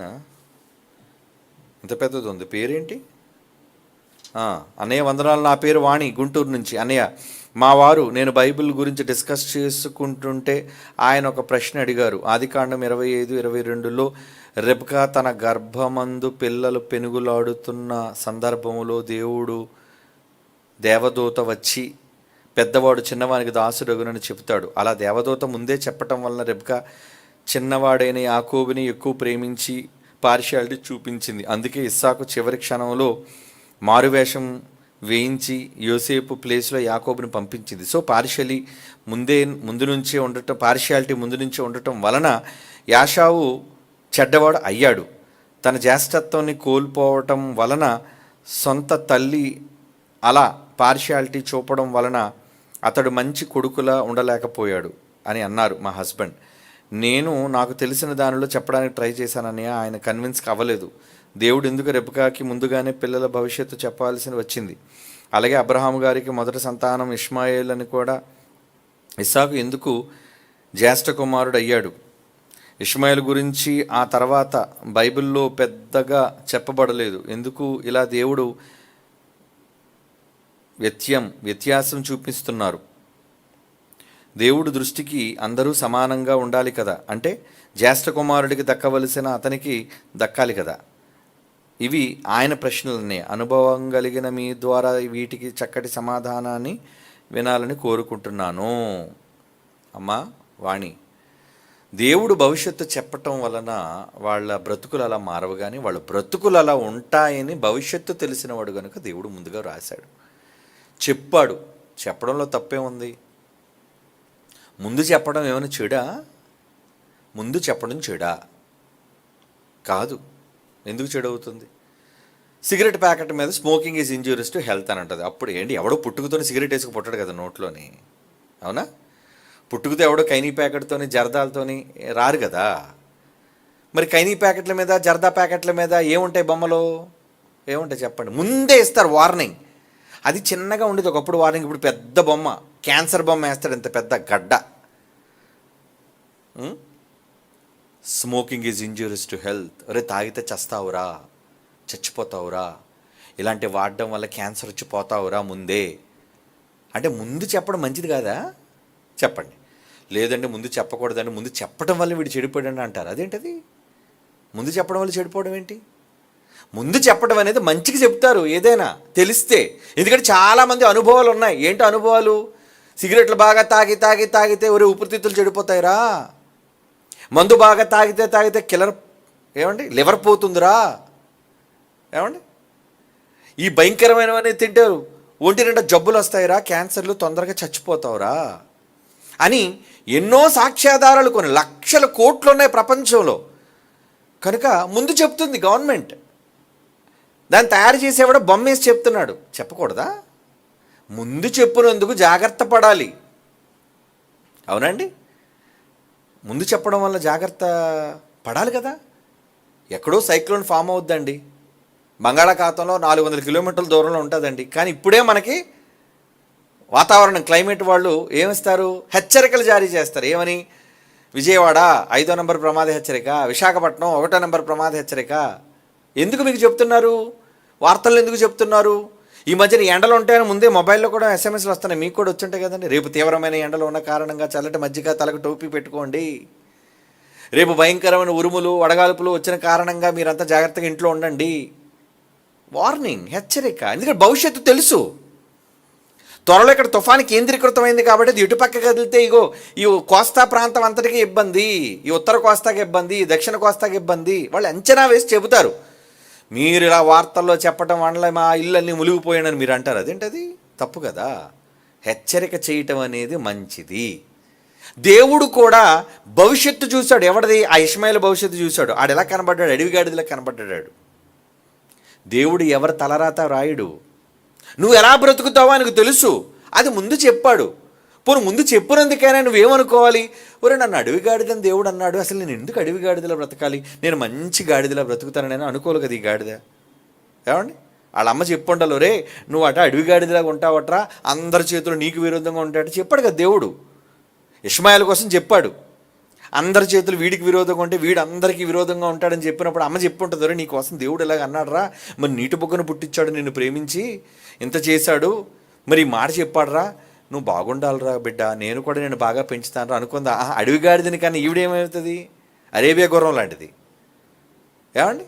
ఎవరు అనుకున్నారు? అరేబియన్ లేడీ, ఈజిప్షియన్ లేడీ అంటే ఎవరు? అరేబియా దేశస్తురాలు. తల్లిని బట్టే కదా బుద్ధులు వస్తాయి. నువ్వు ఇస్సాకు మంచివాడు ఎందుకు అయ్యాడు? షారా. ఏమండి? షారా నవ్వితే నవ్వచ్చు, భర్తకి ఏదో తప్పుడు సలహా ఇస్తే ఇవ్వచ్చండి.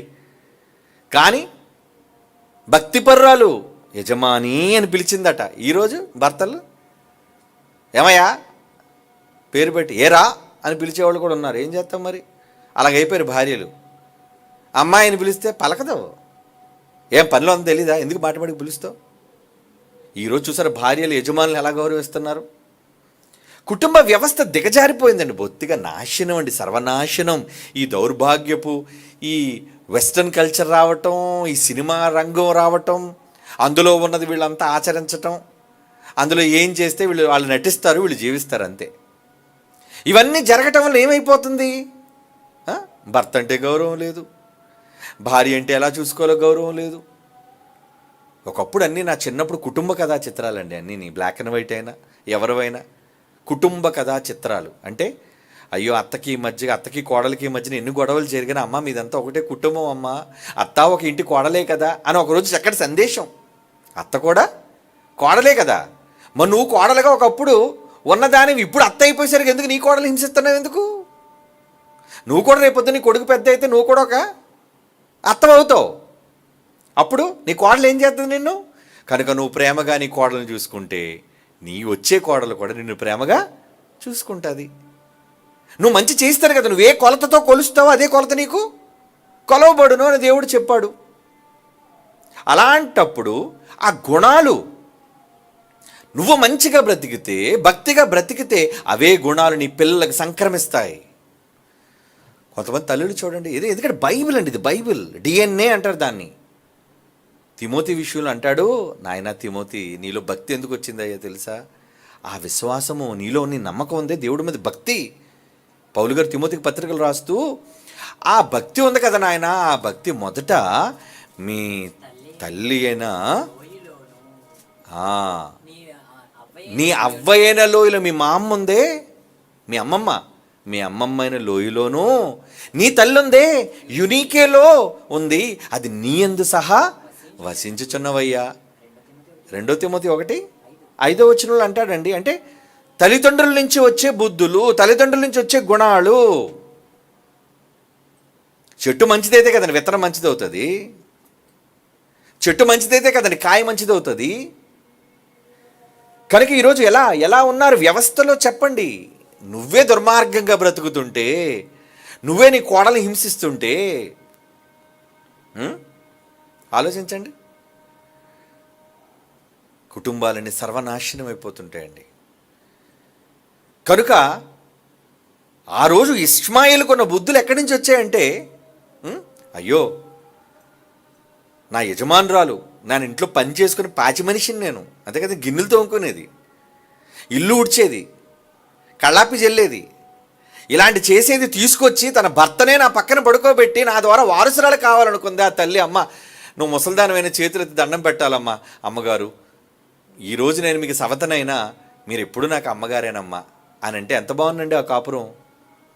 ఈరోజు చూడండి, ఇష్మాయేలీలు తర్వాత ఇశ్రాయేలీలు ఎందుకు అనుకున్నారు యుద్ధం? గాజా, ఈ ఇద్దరి మధ్యనే గొడవలు. తండ్రి ఒకడు, ఇద్దరు తల్లులు, వాళ్ళ నుంచి వచ్చిన సంతానాలు. నిజంగా ఇస్సాకు బుద్ధిమంతుడు ఎందుకు అయ్యాడంటే భర్తను గౌరవించే విధానం శారా దగ్గర ఉంది. మంచిది శారా, భయభక్తులు కలిగింది దేవుని యందు. అలాగే రెబ్కా భయభక్తులు కలిగింది. చెప్పాడు దేవుడు రెబ్కాతో, ఏమని చెప్పాడు? అమ్మా, పిల్లలు ఇంకా పుట్టి మేలైన చీడైనా చేయకముందు అమ్మ, నీ 2 జనాంగాలు నీ కడుపులో ఉన్నాయి తల్లి. నేను వాడు భవిష్యత్తు చూశాను, ఒకడు భవిష్యత్తు మంచిగా లేదమ్మా. కనుక ఏం చిత్తే తల్లికి ముందు తెలిసింది, జాగ్రత్త పడద్దా, పక్షపాతం ఎందుకు అవుతుందమ్మా? అదే చెప్తున్నాను. దీనివల్ల ప్రమాదం పొంచి ఉంది, తుఫాను దగ్గరకు రాబోతుంది అని తెలిసినప్పుడు ఏం చేయాలి? లోతట్టు ప్రాంతాలన్నింటినీ ఖాళీ చేయిస్తారు ప్రభుత్వం. లేదంటే నీకు ఒకళ్ళ ఇబ్బంది అనుకుంటే విడిచి వెళ్ళిపో, నీకు ముందుగానే వార్నింగ్ వచ్చింది కదా, జాగ్రత్త పడు. కానీ ఈరోజు ఎక్కడ జాగ్రత్త పడింది? సమాజం ఎక్కడ జాగ్రత్త పడుతుంది? చెడు చెప్పినా, ప్రమాదం ఉందని చెప్పినా జాగ్రత్త లేదు. జాగ్రత్త పడాలి కదా. దేవుడు కూడా భవిష్యత్తును గురించి జాగ్రత్త చెప్పాడు.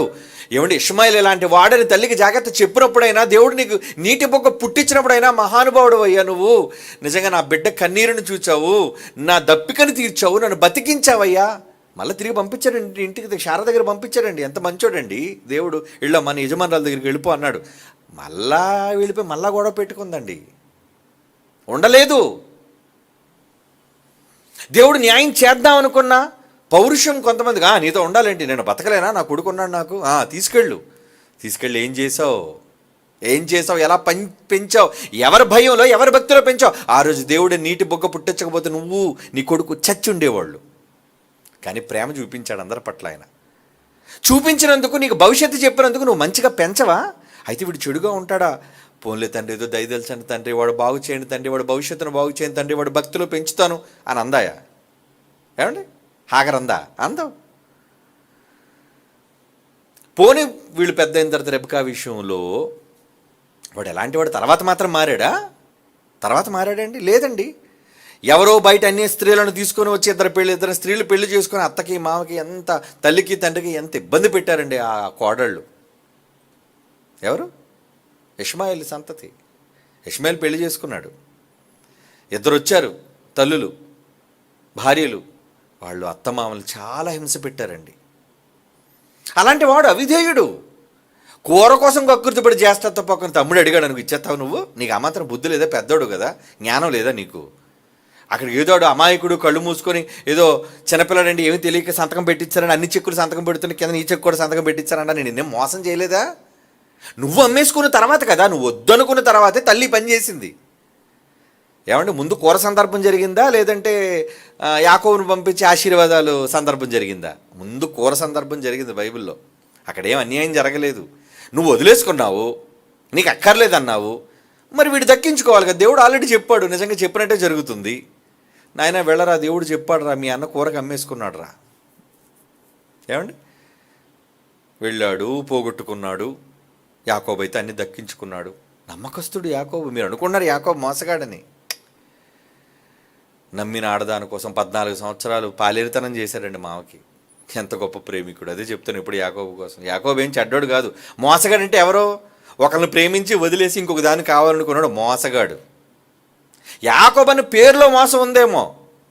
ఏంటి అక్కడ చేసింది ఏం మోసం కాదు. నువ్వు అమ్మేసుకున్నావు, వద్దనుకున్నావు కూర కోసం, నేను దాన్ని తీసుకున్నాను. ఇది ఎక్కడ మోసం? నా పేరేదో మోసగాడన్నంత మాత్రాన నేను మోసగాడిని కాదు కదా. మోసగాడిని అయితే ఏం చేయాలి? ఏమండి, రాహేలు ముందుగా రాత్రి మావయ్య నువ్వు అందరూ పడుకున్నారు లాభాన్ని వెళ్ళిపోతామని చెప్పి రాత్రి పరారైపోవాలి కదండి. రాహేల్ని తీసుకొని ఎలా జంప్ అయిపోవాలి. కానీ ఎక్కడికి వెళ్ళిపోయాడండి? ఎక్కడికి వెళ్ళలేదు. లేదమ్మాయి వెళ్ళిపోతానన్నా, ఎందుకో మా మామకి నీకోసం ఎన్ని సంవత్సరాలైనా ఉడిగిన చేశారని నిన్ను మాత్రం భారీగా చేసుకుంటాను. అది నమ్మకత్వం అంటే. దేవుని పిల్లలారా, కనుక అమ్మ దేవుడు భవిష్యత్తును చెప్పాడు, మర్చిపోకండి. దేవుడు భవిష్యత్తు చెప్పాడు, జరగాల్సింది ఆయనకు తెలుసు. ఇది జరిగిపోద్ది, భవిష్యత్తును ఎవరు మార్చలేరు. మార్చలేని భవిష్యత్తును ఆయన చెప్పాడంతే. ఆ చెప్పటం వల్ల ఆయన తప్ప? తుఫాను వస్తే ఇంత నష్టం కలుగుతుంది కాబట్టి అమ్మ మీరు అంతా ఇక్కడి నుంచి వెళ్ళిపోండి అని చెప్పడం తప్ప? ఇది కూడా అంతేనమ్మా. కనుక దేవుడు ఎప్పుడు పక్షపాతి కాడు. దేవుని గురించి ఖచ్చితంగా వ్రాయబడింది అన్నమాట. దేవుడు పక్షపాతి కాడు. అందరి జీవితాలను చూశాడు. వాళ్ళు ఎలా ఉంటారో భవిష్యత్తు తెలుసుకున్నాడు కాబట్టి చెప్పాడంతే. దేవుడు చెప్పాడు కనుక వాళ్ళు అలా ఉండరు. అది అపార్థం చేసుకోకండి. ఇస్కరియోతు యోధను అప్పగించడానికి దేవుడు పుట్టించలేదు. వాడు అప్పగిస్తాడని తెలుసు కాబట్టి, ఎవరే నీ ఉద్యోగం ఇంకోటి తీసుకుంటాడరా, నీ పిల్లలు అనాథలు అయిపోతారా, దిక్కులోనులు అయిపోతారా, నీ ఇల్లు ఇంకోటి తీసుకుంటాడరా అని దేవుడు చెప్పాడు. భవిష్యత్తు చెప్పటం వల్ల చెప్పేవాళ్ళది అన్యాయం కాదమ్మా. అన్యాయంగా బ్రతికే వాళ్ళకి జరిగేది అన్యాయం. కనుక ఆ కోణంలో ఆలోచించండి. దేవుడు ఎవరికి అన్యాయం చేసేవాడు కాదు. అందరూ తన పిల్లలే కదా. అందరూ బాగుండాలని, అందరూ కూడా ఆయన యొక్క భయభక్తుల్లో పెరగాలని కోరుకున్న ఒక తండ్రి ఆయన. కనుక తల్లి, మనం చూసే చూపును బట్టి, మనం ఆలోచించే విధానం బట్టి దేవుడు ఉంది. కానీ నిజానికి దేవుడు ఎవ్వరినీ అన్యాయం చేసి తలరాతలను రాసి వీళ్ళు చెడ్డగా బ్రతకాలి అని కోరుకునేవాడు మాత్రం మన తండ్రి కానీ కాదు తల్లి. అపార్థం చేసుకోవద్దు. మన దేవుడు చాలా మంచోడు, మంచి తండ్రి. ఓకే అమ్మా? మిగిలిన ప్రశ్నలన్నీ నెక్స్ట్ సాటర్డే మాట్లాడుకుందాం. కళ్ళు మూసుకోండి, ప్రార్థన చేసుకుందాం. పరిశుద్ధమైన తండ్రి దేవా, అనేక విషయాలను మీ పిల్లలు తెలుసుకున్నారు. తెలుసుకున్న వాటి ప్రకారం బ్రతుకులాగున వాళ్ళ మనోనేత్రాలు వెలిగించి వాళ్ళ బ్రతుకులను సరిచేయండి. మా బ్రతుకుల్లో మీరు చేస్తున్న ఎన్నో మేలులన్నిటికీ కృతజ్ఞతాస్తుతులు చెల్లిస్తూ క్రీస్తు వారి పరిశుద్ధ నామములో ఈ ప్రార్థన వేడుకొనుచున్నాము తండ్రి. Amen. God bless you all. వెళ్ళండి.